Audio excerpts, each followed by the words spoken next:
Guys కొనిచ్చివా. ఈరోజు మనం AP ఇంటర్మీడియట్‌కి సంబంధించిన ఒక హ్యూమన్ ఫిజియాలజీ టాపిక్ గురించి మనం డిస్కస్ చేయబోతున్నాం. సో గైస్ హ్యూమన్ ఫిజియాలజీ అంటేనే digestion and absorption, breathing and exchange of gases, body fluids and circulation, excretory products and it's elimination, musculoskeletal system, neural control and coordination, chemical coordination, integration. ఇలా ఇదే topics అన్నీ కూడా మనకి human ఫిజియాలజీలో మీరు ఏ text book తీసుకున్నా ఇలాంటివే repeat అవుతాయి. So ఈసారి ఇంటర్మీడియట్ ఫస్ట్ ఇయర్ కోసం ఎన్సీఆర్టీ బుక్స్ని అడాప్ట్ చేసుకున్నారు కాబట్టి ఆల్మోస్ట్ ఇప్పుడు ఎన్సీఆర్టీ కంటెంట్లో ఉండేదే ఏపీ ఇంటర్మీడియట్ ఫస్ట్ ఇయర్లో మనకు ఉండబోతుంది. సో ఫిజియాలజీలో ద వెరీ ఫస్ట్ చాప్టర్ అయిన breathing and exchange of gases మనం స్టార్ట్ చేయబోతున్నాం. సో గైస్ ఇది ఏపీ ఇంటర్మీడియట్కి సంబంధించింది. సో నా ఏపీ ఇంటర్మీడియట్‌కి సంబంధించింది ఫస్ట్ ఇయర్. సో జువాలజీతో one shot, it is one shot అంటే ఎంటైర్‌గా మనం ఈ ఒక్క వీడియోలోనే మొత్తం అన్నీ కవర్ చేయబోతున్నాం. అన్ని కంటెంట్స్ ఇంక్లూడింగ్ క్వెషన్స్‌తో పాటు కూడా. ఆ పర్టిక్యులర్ కాన్సెప్ట్ వచ్చినప్పుడు మీకు ఎలాంటి క్వెషన్స్ వస్తాయి? చాలా మందికి హ్యూమన్ ఫిజియాలజీ అంటే చాలా ఇంట్రెస్టింగ్ థింగ్ ఉంటది. ఫిజియాలజీ అంటేనే మన బాడీ యొక్క ఫంక్షనింగ్. మీరు బాడీలో ఏ సిస్టమ్ అయినా తీసుకోండి, మీకు హోమియోస్టేసిస్ అనే దాని మీదే పనిచేస్తుంది.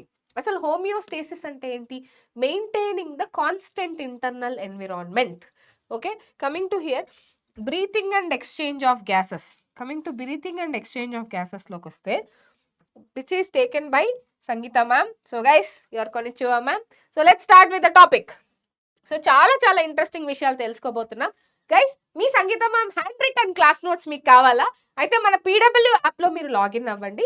పీడబ్ల్యూ యాప్లో లాగిన్ అయ్యాక మీ ఫోన్ నెంబర్ వేసి దానికి మీకు ఓటీపీ వస్తుంది. ఆ ఓటీపీ మీరు వేసిన తర్వాత మీకు ఈ క్లాస్కి సంబంధించిన డీటెయిల్డ్ నోట్స్, డిపిపిస్, అలానే ఈ క్లాస్కి సంబంధించిన న్యూమోనిక్స్ అవ్వచ్చు, క్వశ్చన్ అండ్ ఆన్సర్స్ అవ్వచ్చు, ఇలా మిగతా డయాగ్రామ్స్, వాటి యొక్క లేబులింగ్స్, ఇంకా కొంచెం సింప్లిఫై చేసేటట్టు సబ్జెక్ట్ని ఉండే కాన్సెప్ట్ అంతా కూడా మీకు ఎక్స్ట్రా రిసోర్సెస్లో ఉంటాయి. సో ఆ ఎక్స్ట్రా రిసోర్సెస్ కావాలంటే మాత్రం మన వాట్సాప్ ఛానల్ ఫాలో అవ్వండి. వాట్సాప్ ఛానల్లో మీకు ఎక్స్ట్రా రిసోర్సెస్ వస్తుంది. మీకు ఈ వీడియో రిలీజ్ అయిన వెంటనే అవన్నీ మీకు అవైలబిలిటీలోకి వచ్చేస్తాయి. కానీ వీడియో ఫుల్గా చూసి అవన్నీ ప్రాక్టీస్ చేయండి, అవన్నీ ఒకసారి చదవండి. ఎందుకు మేడం అంటారా? Because half knowledge is dangerous. So guys, so get set go. So we're going to start with the topic of breathing and exchange of gases. So మనం ఇంతకు ముందు ఏమేమి చాప్టర్స్ గురించి చదువుకున్నాం? Diversity in the living world చదివేశాం. Diversity in the living world గురించి మనం మాట్లాడుకున్నాం. దాని తర్వాత animal diversity 1, animal diversity 1, animal diversity 2, ఈ రెండు విషయాలు మనం మాట్లాడుకున్నాం. అలానే స్ట్రక్చరల్ ఆర్గనైజేషన్ ఇన్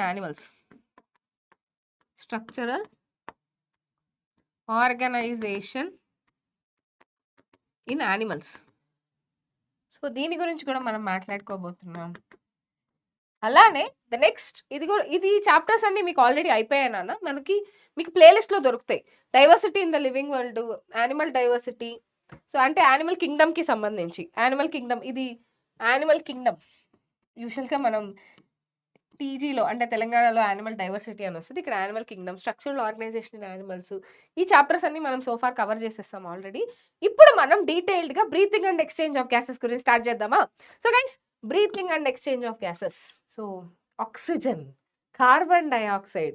మీకు తెలుసా, యూజువల్గా మనం ట్రాఫిక్లో నిలబడుకున్నప్పుడు మన బ్లడ్లో చాలా కార్బన్ మోనాక్సైడ్ ట్రాన్స్పోర్ట్ అవుతుంది. ఎందుకంటే కార్బన్ మోనాక్సైడ్ ఆక్సిజన్ కంటే కూడా 200 టైమ్స్ సాల్యుబిలిటీ ఎక్కువ అంట.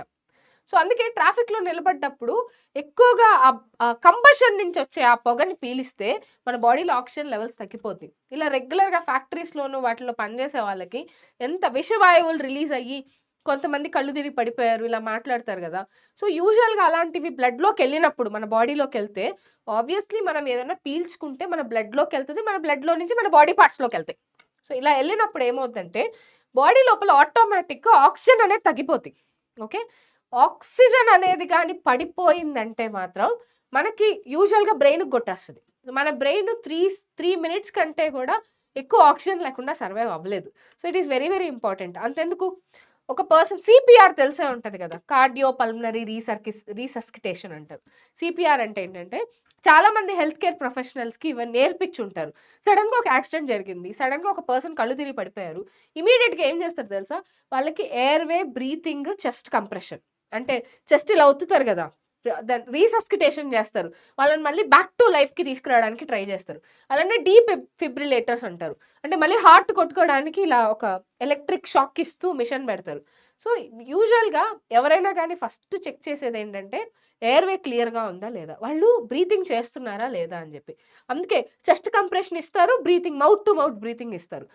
ఎందుకంటే brain is a very crucial organ. బ్రెయిన్కి కానీ ఆక్సిజన్ బ్లడ్ సప్లై వెళ్ళలేదు అనుకోండి, బ్రెయిన్ డెత్ అయ్యే ఛాన్సెస్ చాలా చాలా ఉంటాయి.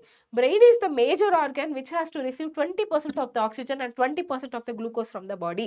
అప్పుడే మనం యాక్టివ్గా ఉంటాము. ఈవెన్ మనం నిద్రపోయేటప్పుడు కూడా మన బ్రెయిన్కి ఆక్సిజన్ సప్లై కావాల్సిందే. ఇలాంటి చాలా విషయాలు మనం మాట్లాడుకోబోతున్నాం ఈ పర్టికులర్ టాపిక్లో. సో గైస్, ఇక్కడ topics to be covered: respiratory organs, mechanism of breathing, exchange of gases, transport of gases, regulation of respiration and disorders of respiratory system. Got it? Okay. So let's begin with the topic. So దేన్నైనా సరే human ఫిజియాలజీని తప్పకుండా మనం దీంతో connect చేసుకునే చెప్పాలి. Animal కింగ్డమ్తో connect చేసుకునే రావాలి. మీరు యానిమల్ కింగ్డమ్తో కనెక్ట్ చేసుకుని వస్తే అసలు ఒక్కొక్క ఫైలంలో రెస్పిరేటరీ ఆర్గాన్ అనేది ఎలా ఎవాల్వ్ అవుతూ వచ్చింది. యూజువల్గా ఏరోబిక్, ఎనరోబిక్ అని రెండు ఉంటాయి. ఏరోబిక్ అంటే వాటి సర్వైవల్ కోసం వాటికి ఆక్సిజన్ కావాలి, ఎనరోబిక్ అంటే వాటి సర్వైవల్ కోసం ఆక్సిజన్ అవసరం లేదు. సో కమింగ్ టు యానిమల్ కింగ్డమ్తో కనెక్ట్ చేద్దాం. యానిమల్ కింగ్డమ్తో కనెక్ట్ చేద్దాం. ఇప్పుడు యానిమల్ కింగ్డమ్తో కనెక్ట్ చేస్తే క్యా హో గయా, ఇప్పుడు చూద్దాం. ఇప్పుడు మనం మాట్లాడుకుందాం. సో యానిమల్ కింగ్డమ్లో ఫస్ట్ ఎన్ని ఫైలమ్స్ ఉన్నాయి? పోరిఫెరా. ఎన్ని ఫైలమ్స్ ఉన్నాయి? పోరిఫెరా ఉంది, తర్వాత Cnidaria, Ctenophora, Porifera, Cnidaria, Ctenophora, Platyhelminthes, Aschelminthes. వీటిలో రెస్పిరేషన్ ఎలా జరుగుద్దో నేను మీకు చెప్తాను. ఒక్కొక్క దానికి మీకు రెస్పిరేషన్ అనేది ఎలా జరుగుద్దో ఒక్కొక్క ఫైలంకి తగ్గట్టు చెప్తాను. ఎన్నెల్లిడా, ఆర్థ్రోపోడా,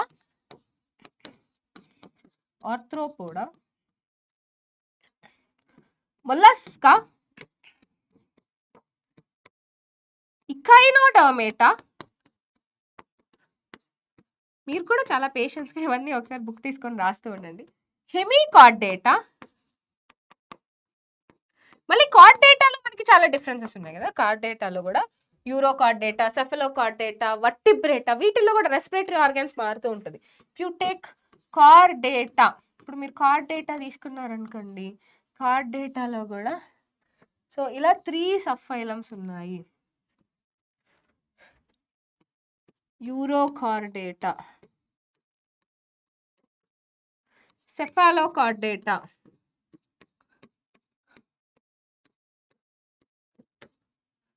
వర్టిబ్రేటా.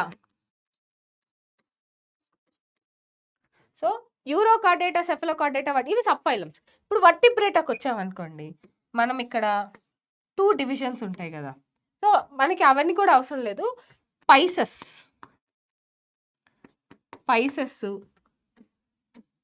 యాంఫీబియా,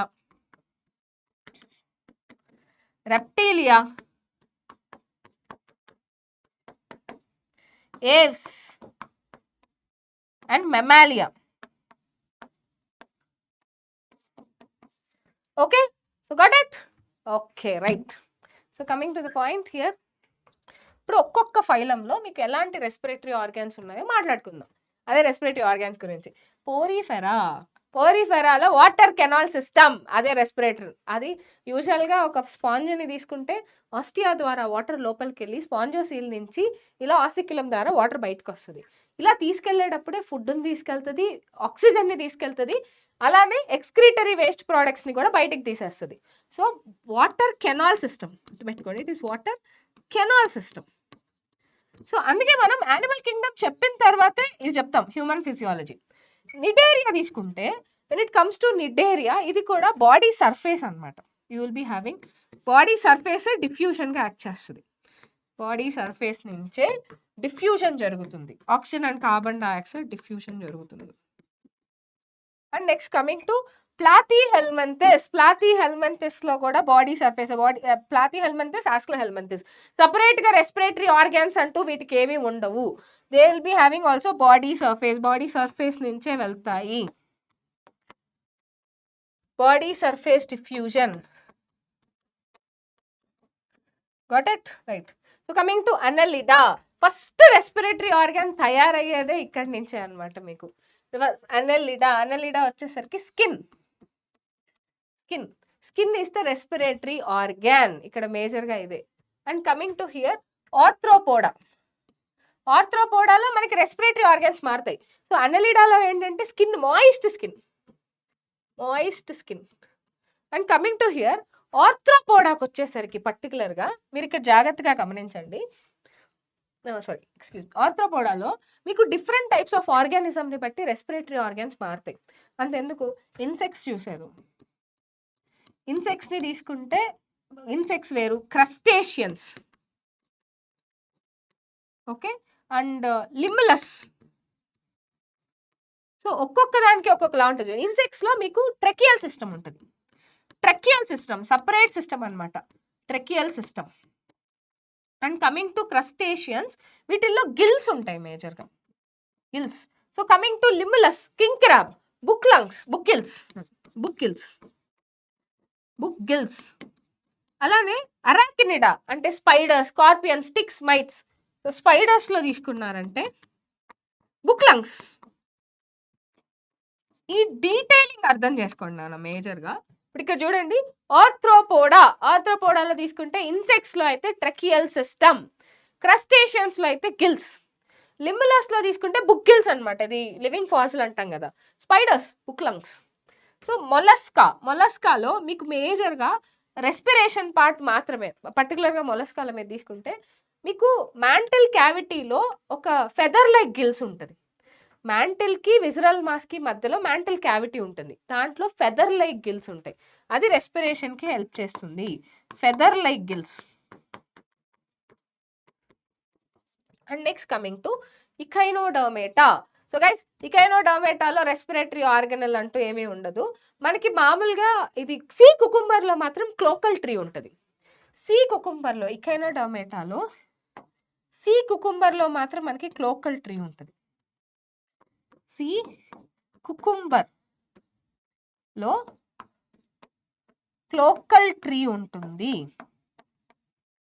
ఓకేనా. యూజువల్గా దీంట్లో ఏంటంటే ఇఫ్ యూ సీ ఇకైనోడర్మేటాలో కూడా మనకి వాటర్ వాస్కులర్ సిస్టమ్ అని ఉంటుంది. ఆ వాటర్ వాస్కులర్ సిస్టమే మనకు ఆక్సిజన్ని కూడా బాడీలోకి తీసుకెళ్తుంది. So here it is water vascular system as well. Sea కుకుంబర్కి మాత్రం మీరు సపరేట్గా గుర్తుపెట్టుకోండి క్లోకల్ ట్రీ అని చెప్పి, water vascular system.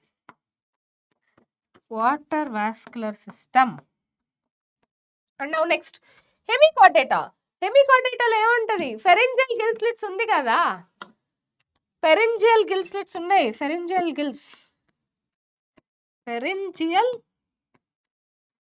Gills. And now coming to here, ఇక్కడ చూద్దాం, కార్డేటాలో యూరోకార్డేటా, సెఫలోకార్డేటా, వీటిల్లో కూడా గిల్సే ఉంటాయి. యూరోకార్డేటాకి గిల్సే ఉంటాయి, సెఫలోకార్డేటాకి గిల్సే ఉంటాయి. ఇప్పుడు పైసస్లో కూడా గిల్సే ఉంటాయి మనకి. సో కాకపోతే మీకు కాంట్రాయిక్టిస్ బోనీ ఫిషెస్లోకి వచ్చేసరికి the gills will be naked, gills will be covered by operculum. Cartilaginous ఫిషెస్కి వచ్చేసరికి the gills will be naked. ఆ డిఫరెన్స్ గుర్తుపెట్టుకోండి. బోనీ ఫిషెస్లో ఒప్పర్కులం తోటి కవర్ అవుతుంది గిల్స్, అండ్ కార్టిలేజినస్ ఫిషెస్కి వచ్చేసరికి అలాంటి ఒప్పర్కులం ఏముండదు, గిల్స్ బయటకే కనిపిస్తుంటాయి వాటికి. సో యాంఫీబియాలో కూడా లార్వా తీసుకున్నారనుకోండి, టాడ్పోల్ లార్వా అయితే మనకి గిల్స్ ఉంటాయి. అడల్ట్కి వచ్చేసరికి పర్టికులర్గా ఇప్పుడు మీరు ఫ్రాగ్ తీసుకున్నారు, ఫ్రాగ్లో కూడా అడల్ట్ ఫ్రాక్ వచ్చేసరికి మీకు ఇక్కడ లంగ్స్ ఉంటుంది, స్కిన్ ఉంటుంది, ఓకేనా. And coming to here Reptilia. రెప్టీలియాలో కూడా మనకి లంగ్స్ ఉంటుంది. We will be having lungs. Okay. And next coming to Aves. ఏవ్స్లో కూడా lungs, air sacs. Lungs, air sacs. Lungs are directly connected to air sacs, బాడీని light వెయిట్గా ఉంచడానికి. ఇంకా మెమాలియాలో కూడా లంగ్సే. సో మళ్ళీ మీకు ఒక్కసారి రెస్పిరేటరీ ఆర్గాన్స్ అన్ని ఒక్కసారి చూపిస్తాను. సో మీకు ఒక్కసారి డీటెయిల్డ్గా క్లారిటీ వచ్చేస్తుంది. మీరు ఏ హ్యూమన్ ఫిజియాలజీ టాపిక్ తీసుకున్నా ఖచ్చితంగా మీరు యానిమల్ కింగ్డమ్తో కనెక్ట్ చేసుకొని చదువుకోండి ఫస్ట్. అది చాలా చాలా బేసిక్స్. సో బేసిక్స్ తెలిస్తేనే మనకి ఎప్పుడు కూడా చాప్టర్ యొక్క ఇంపార్టెన్స్ తెలుస్తుంది, వెయిటేజ్ తెలుస్తుంది. సో పోరిఫెరాలో ఏంటి? వాటర్ కెనాల్ సిస్టమ్, అదే రెస్పిరేషన్ చేస్తుంది.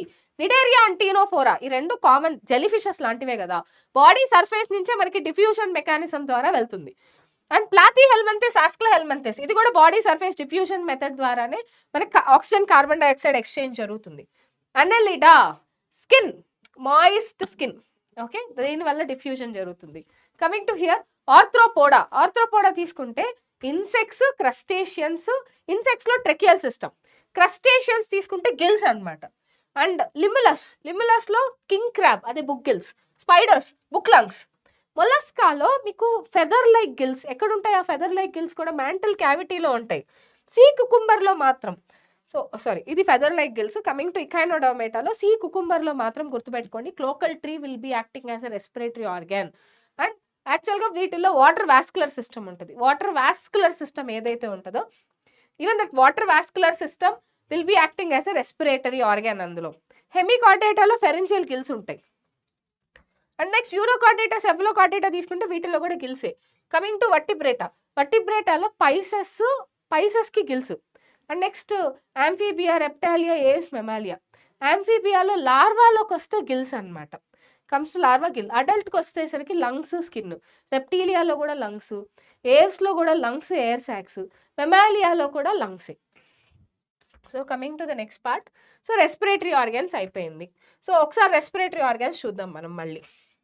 సో మనకి ఎలా ఇచ్చున్నారు అని చెప్పి మనం ఆల్రెడీ ఎర్లియర్గా చదువుకున్నట్టే ఆక్సిజన్ అవసరం మన బాడీ పార్ట్స్కి. Oxygen is utilised by the organisms to indirectly break down simple molecules. నిజం చెప్పాలంటే దేన్నైనా బర్న్ చేయాలి, దేన్నైనా కాల్చాలి, అదే కోర్ లాంగ్వేజ్లో తగలబెట్టాలంటే ఆక్సిజన్ కావాలి. ఆక్సిజన్ లేకపోతే ఏదైనా బర్న్ అవుతుందా? Anything you take. సో మన బాడీలో కూడా డైజెషన్ తర్వాత ఈ గ్లూకోజ్ ఇవన్నీ అబ్జర్వ్ అవుతాయి కదా. ఏదన్నా బర్న్ అవ్వాలి అంటే we need oxygen, right? So కాబట్టి సెల్యులార్ రెస్పిరేషన్ జరగాలంటే ఆక్సిజన్ కావాల్సిందే. సెల్యులార్ రెస్పిరేషన్ మీకు మైటోకాండ్రియాలో జరుగుతుంది. When anything has to reach till mitochondria వరకు ఏరోబిక్ రెస్పిరేషన్ జరగాలి అంటే ఆక్సిజన్ రావాలి. Because oxygen is the final electron acceptor there.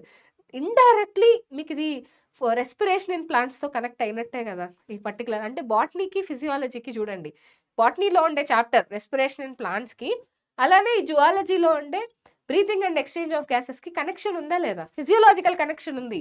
So glucose, మనం తినే కార్బోహైడ్రేట్స్ అన్నీ గ్లూకోజ్ అవుతాయి, మనం తినే ప్రోటీన్స్ అన్నీ అమైనో యాసిడ్స్ అవుతాయి, మనం తినే ఫ్యాట్స్ అన్నీ ఫ్యాటీ యాసిడ్స్ అవుతాయి. సో ఎనర్జీని డిరైవ్ చేసుకుంటారు అనమాట. And next coming to carbon dioxide. ఇది కార్బన్ డైఆక్సైడ్ చాలా హార్మ్ఫుల్ గ్యాస్ అనమాట. When it's released due to catabolic reactions. మన బాడీలో జరిగే కెటబాలిక్ రియాక్షన్స్. క్యాటబాలిక్ అంటే ఏంటి? ఎక్సరోజెనిక్ రియాక్షన్స్. ఇప్పుడు నాకు ఎనర్జీ కావాలి, నేను ఆక్సిజన్ యూటిలైజ్ చేసుకొని కార్బన్ డైఆక్సైడ్ని బయటికి రిలీజ్ చేస్తా. ఆ కార్బన్ డైఆక్సైడ్ ఎక్కడి నుంచి వచ్చింది మనకి? సో మనకి ఆర్గానిక్ కాంపౌండ్స్ బ్రేక్ అవుతూ, క్యాటబాలైజ్ అవుతూ మనకి అలా రిలీజ్ అవుతాయి అనమాట. That is what we call it as catabolism. And now next coming to evident that oxygen is continuously provided to the cells and carbon dioxide produced by the cells has to be released out. కంటిన్యూస్గా oxygen అనేది మన బాడీకి ఇస్తూనే ఉండాలి, carbon dioxide బయటికి వెళ్తూనే ఉండాలి. కంటిన్యూస్గా ఆక్సిజన్ వస్తూనే ఉంటుంది, కార్బన్ డైఆక్సైడ్ బయటికి వెళ్తూనే ఉంటుంది. అండ్ నెక్స్ట్ కమింగ్ టు ఈ process of exchange of oxygen ఏదైతే ఉందో అట్మాస్ఫియర్ తోటి, అంటే ఆక్సిజన్ని తీసుకోవడం, కార్బన్ డైఆక్సైడ్ని బయటికి ఇవ్వడం, దీన్నే మనం ఏమంటాం అంటే బ్రీతింగ్ అంటారు. కొన్నిసార్లు మనం రెస్పిరేషన్ అని కూడా వాడచ్చు. బ్రీతింగ్ అనైనా వాడచ్చు, లేదా రెస్పిరేషన్ అనైనా వాడచ్చు. అంటే సినానిమస్గా వాడచ్చు మనం బ్రీతింగ్ని, రెస్పిరేషన్ని. నెక్స్ట్ కమింగ్ టు మనం జనరల్గా మనం బ్రీత్ చేస్తున్నామా లేదా అని తెలియడానికి చాలా సింపుల్గా మన చెస్ట్ మీద హ్యాండ్ పెట్టినట్టయితే మనం బ్రీతింగ్ చేస్తున్నాము అని వస్తుంది. మన చెస్ట్ మీద హ్యాండ్ పెట్టలేదు, హ్యాండ్ పెట్టి చూసినప్పుడు మన చెస్ట్ ఎలివేట్ అవుతూ డిప్రెస్ అవుతూ, ఎలివేట్ అవుతూ డిప్రెస్ అవుతూ ఉంటుంది. And coming to you can feel the chest moving up and down, you know that there is due to breathing. So ఇప్పుడు మనకి ఇక్కడ రెస్పిరేటరీ ఆర్గాన్స్ ఏవైతే ఉన్నాయో, మెకానిజం ఆఫ్ బ్రీతింగ్ ఏవైతే మనం డిస్క్రైబ్ చేసుకున్నామో ఇక్కడ, సో ఒకసారి అంటే ఇక్కడ మనం చూసేది కేవలం లంగ్స్ గురించే, గిల్స్ గురించి వాటి గురించి మనం డీటెయిల్డ్గా చూడట్లేదు ఈ పర్టికులర్ చాప్టర్లో. కమింగ్ టు రెస్పిరేటరీ ఆర్గాన్స్, ఇందాక నేను చెప్పినవన్నీ ఉంటాయి చూడండి. మెకానిజం ఆఫ్ బ్రీతింగ్ అనేది ఒక్కొక్క గ్రూప్ ఆఫ్ యానిమల్స్లో ఒక్కొక్కలాగా ఉంటాయి. సో హ్యాబిటాట్ని ప్రకారం ఇప్పుడు వాటర్లో ఉంటే గిల్స్ ఉంటాయి, ల్యాండ్ మీద ఉంటే అది లంగ్స్ ఉంటుంది, ఎస్టివేషన్ హైబర్నేషన్కి వెళ్తే skin will be their major respiratory organ. So level of ఆర్గనైజేషన్ని బట్టి మారుతూ ఉంటుంది రెస్పిరేటరీ ఆర్గాన్స్ కూడా. ఇప్పుడు లోవర్ ఇన్వర్టిబ్రేట్స్ తీసుకున్నారు, స్పాంజెస్, సీలెంట్రేటా, ఫ్లాట్ వార్మ్స్, ఇవన్నీ బాడీ సర్ఫేస్ నుంచే సింపుల్ డిఫ్యూజన్ మెథడ్ ద్వారా ఆక్సిజన్ని తీసుకొని కార్బన్ డైఆక్సైడ్ని బయటికి ఇచ్చేస్తాయి. Okay, oxygen and carbon dioxide with simple diffusion their entire body. So earthworm తీసుకోండి, ఎర్త్వామ్ వచ్చి very first time use their moist cuticle and insects have a network of tubes, దాన్నే మనం ట్రకియల్ ట్యూబ్స్ అని పిలుస్తాము. To transport atmospheric air, atmospheric ఎయిర్ని transport చేయడానికి యూజువల్గా ఎర్త్వామ్స్లో మనకి మాయిస్ట్ క్యూటికల్ ఉంటుంది, ఆ మాయిస్ట్ క్యూటికల్ ద్వారానే మనకి ఎక్స్చేంజ్ ఆఫ్ గ్యాసెస్ జరుగుతాయి. అలానే ఇన్సెక్ట్స్లో తీసుకుంటే ట్రకియల్ ట్యూబ్స్. యూనో అసలు కాక్రోచ్ సర్వైవల్కి చాలా evolutionary relationship breathing and exchange of గ్యాసెస్లో ఉంది తెలుసా. ఎందుకంటే cockroach blood will be white in colour, because ఎందుకు white in colour, they don't have haemoglobin. అంటే బ్లడ్కి రెస్పిరేటరీ సిస్టమ్కి కనెక్షన్ లేదు చూడండి అక్కడ. ఎప్పుడైతే కనెక్షన్ లేదో మనకి బ్లడ్ సప్లై, ఇప్పుడు మనదేంటి బ్లడ్ సప్లై ఆగిపోతే ఆక్సిజన్ కూడా ఆగిపోద్ది, కానీ వాటికి అట్ట కాదు, బ్లడ్ సప్లై ఆగిపోయినా రెస్పిరేషన్ ఆగిపోదు, రెస్పిరేషన్ ఆగిపోతే బ్లడ్ సప్లై ఆగిపోదు. దానివల్ల వాటి సర్వైవల్ ఛాన్సెస్ ఎక్కువ ఉంటాయా లేదా. స్పెషల్ వాస్కులరైజ్డ్ స్ట్రక్చర్ ఉంది, అదే గిల్స్. గిల్స్ ద్వారా రెస్పైర్ చేస్తే దాన్ని బ్రాంకియల్ రెస్పిరేషన్ అంటారు. Most of the aquatic arthropods, మొలస్కన్స్లో మనం తీసుకున్నట్టయితే వాస్కులరైజ్డ్ బ్యాగ్స్ ఉంటాయి, దాన్నే మనం లంగ్స్ అని పిలుస్తాము, which is called pulmonary respiration, are used by terrestrial forms. So terrestrial forms ఎప్పుడు కూడా లంగ్స్నే ఉపయోగించుకుంటాయి అన్నమాట పల్మనరీ రెస్పిరేషన్ కోసం. For pulmonary respiration, so the terrestrial forms will utilise the lungs. And coming to here, so ఇప్పుడు మనం terrestrial కదా, land మీద ఉంటే మనం బ్రీత్ చేసేది లంగ్స్ ద్వారానే బ్రీత్ చేయాలి. So next coming to here, among వర్టిబ్రేట్స్లో కూడా ఫిషెస్ గిల్స్ని వాడతాయి. Even it is cyclostomes, cyclostomes అనేవి ఫిషెస్ కాదు, because they don't have scales and paired fins. సైక్లోస్టోమ్స్లోనూ గిల్సే ఉంటాయి, కాండ్రాయిక్టిస్లోనూ గిల్సే ఉంటాయి, ఆస్టియోయిక్టిస్లోనూ గిల్సే ఉంటాయి. అండ్ యాంఫిబియన్స్లోని లార్వాలో గిల్స్ ఉంటాయి, ఇప్పుడు టాడ్పోల్ లార్వాలో గిల్స్ ఉంటాయి, అడల్ట్ ఫామ్లో లంగ్స్, స్కిన్ ఉంటుంది. రెప్టైల్స్లో లంగ్స్ ఉంటుంది, బర్డ్స్లోనూ లంగ్స్, ఎయిర్ సాక్స్ ఉంటాయి, అక్కడే ఎక్స్చేంజ్ జరుగుద్ది. ఇప్పుడు మ్యామల్స్ని తీసుకున్నారనుకోండి, if you take mammals, so మ్యామల్స్ని తీసుకుంటే మ్యామల్స్లో కూడా మనకి లంగ్సే ఉంటాయి. అండ్ నౌ యాంఫిబియన్స్లో తీసుకుంటే frog can respire through there moist skin. Frog, పర్టికులర్గా ఫ్రాగ్, వాటి స్కిన్నే వాటికి మేజర్ రెస్పిరేటరీ ఆర్గాన్ తెలుసా. స్కిన్ ద్వారానే అవి ఆక్సిజన్ని తీసుకొని కార్బన్ డైఆక్సైడ్ రిలీజ్ చేస్తుంది. అందులోనూ ఫ్రాగ్స్ రైనీ సీజన్లోనే ఎక్కువ కనిపిస్తుంది, మిగతా టైంలో ఏం చేస్తాయి అంటే పడుకుంటాయి, నిద్రపోతాయి. సో ఎస్టివేషన్ లేదా హైబర్నేషన్, పీక్ సమ్మర్స్, పీక్ వింటర్స్ని అవి తట్టుకోలేవు, because they are poikilothermic organisms. And వాటి ఆర్బీసీ కూడా న్యూక్లియేటెడే, అంతంత ఆక్సిజన్ని తీసుకెళ్ళలేదు మనలాగా.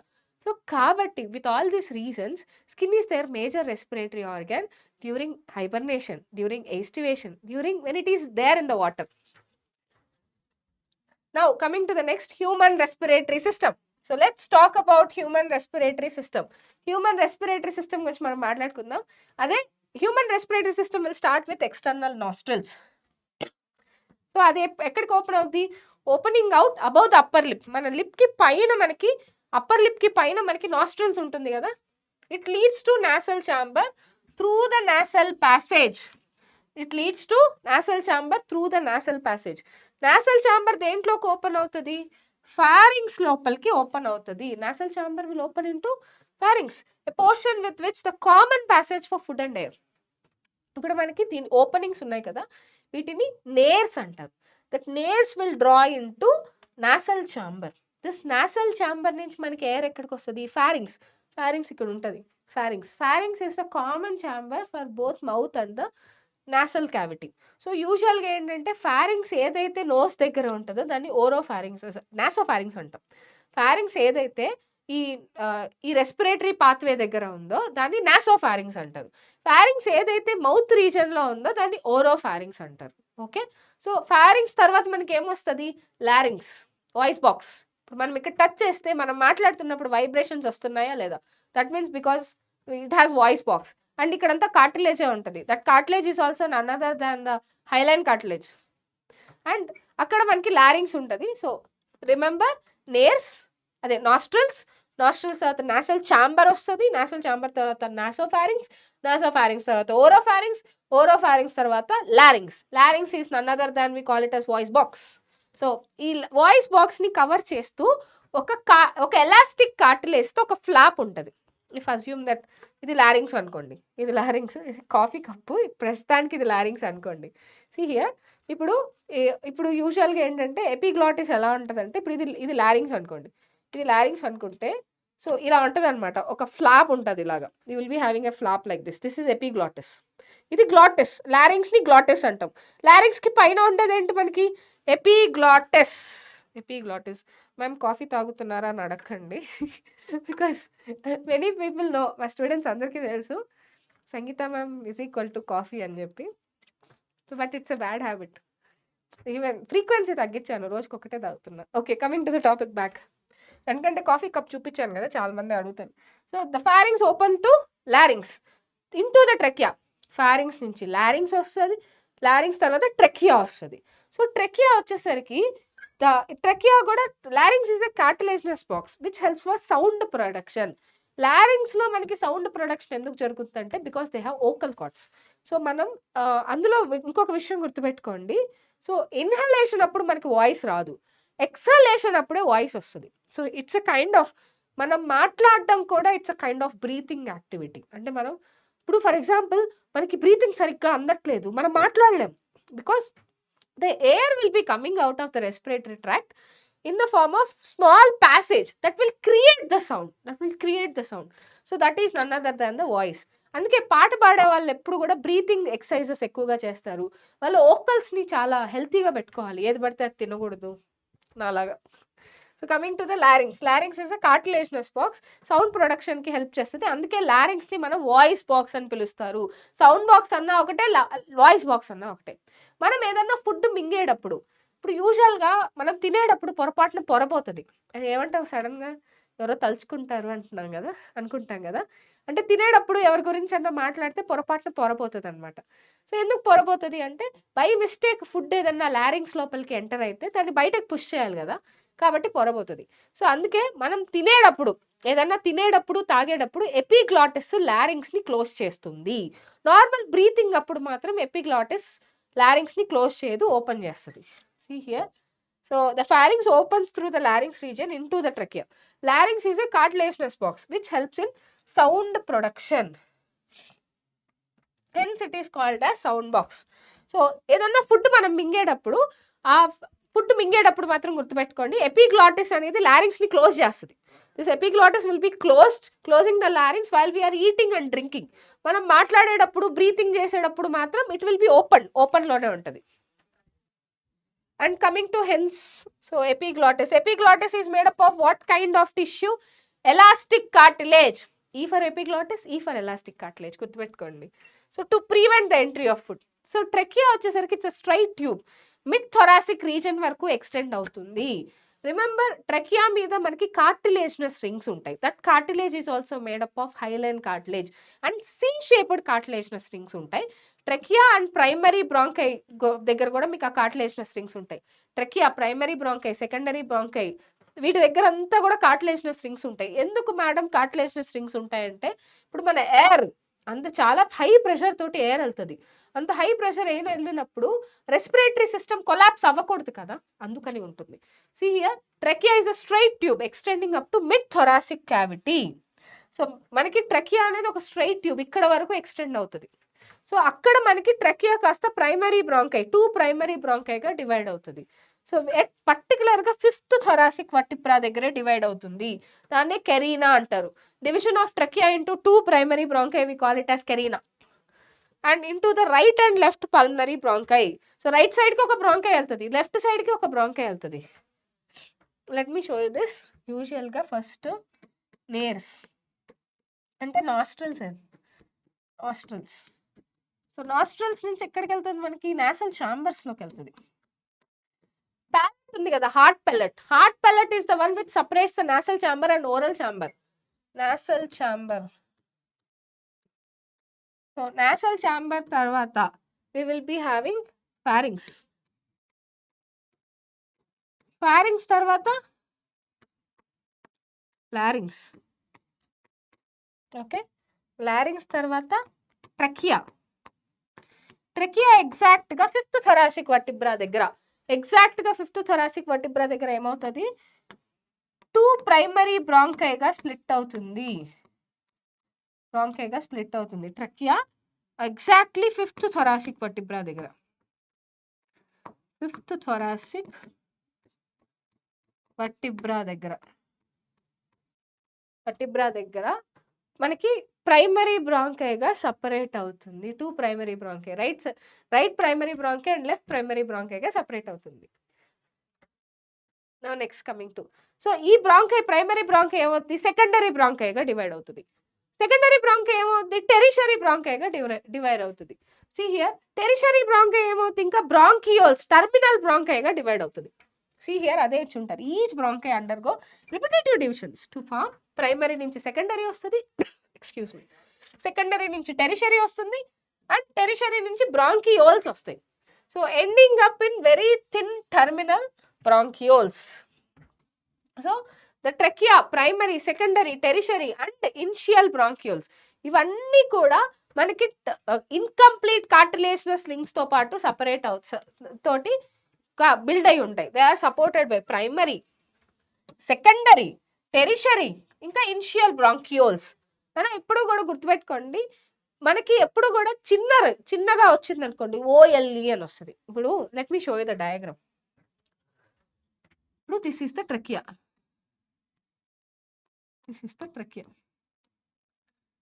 సో ఈ ట్రకియా ఏదైతే ఉందో ఇది 2 ప్రైమరీ బ్రాంకైగా సపరేట్ అయింది అనుకున్నాం.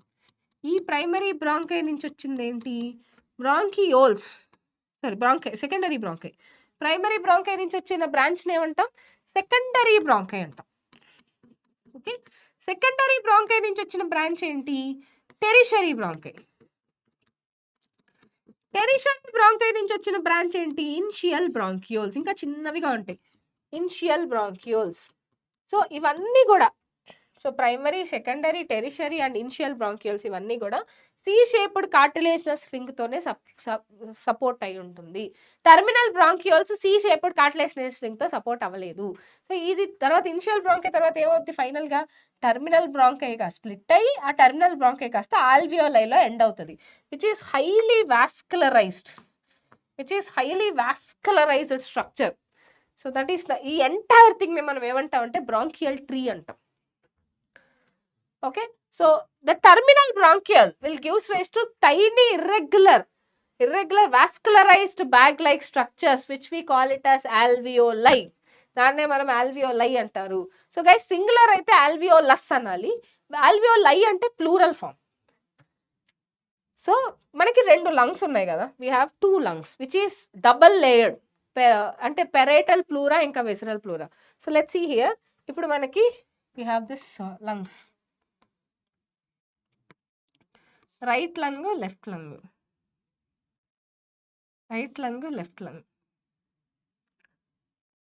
ఓకే.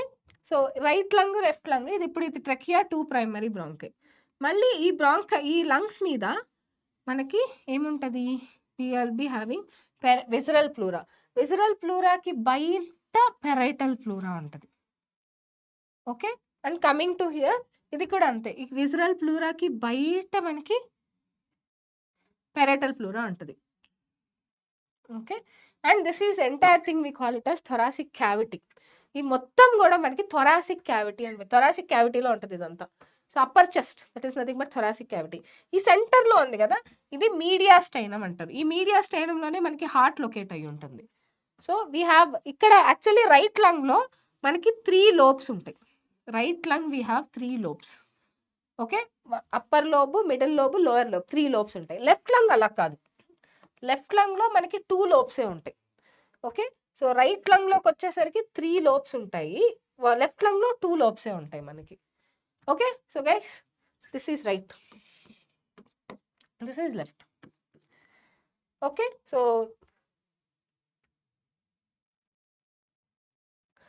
ఓకే, అంటే నేను ఎలా గీసానంటే నేను ఇలా నిలబడుకున్నప్పుడు ఇది నా లెఫ్ట్ సైడ్ కదా, ఇది నా రైట్ సైడ్, అలా గీసాను.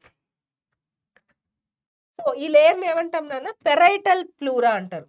Parietal pleura. దీన్ని ఏమంటారు? Visceral pleura. Visceral pleura, parietal pleura and visceral pleura. So coming to here, ఇక్కడ చూడండి, we have 2 lungs which are covered by double layered pleura. Double layered pleura లాగా 2 లేయర్స్తో కవర్ అయింది. Pleural fluid ఉంటుంది వాటి మధ్యలో. సో ఆ ప్లూరల్ ఫ్లూయిడ్ ఏంటంటే ఫ్రిక్షన్ని తగ్గిస్తుంది, ఫ్రిక్షన్ని తగ్గిస్తుంది. They reduce the friction on the lung surface. And now outer ప్లూరాకి వచ్చేసరికి థొరాసిక్ లైనింగ్ తోటి చాలా క్లోజ్గా ఉంటుంది. అవుటర్ లేయర్, ఇప్పుడు ఇది అవుటర్ లేయర్, ఇది థొరాసిక్ తోటి చాలా క్లోజ్గా ఉందా లేదా? ఇప్పుడు మీ వైట్ కలర్ లేయర్ చూడండి, this will be very close to the thoracic lining. Inner membrane, inner pleura వచ్చేసరికి లంగ్స్ తోటి చాలా క్లోజ్గా ఉంటుంది. See here, the outer pleura membrane is close contact with thoracic lining. Inner pleural membrane will be close contact with the lungs, whereas the inner pleural membrane is the close contact with the lung surface.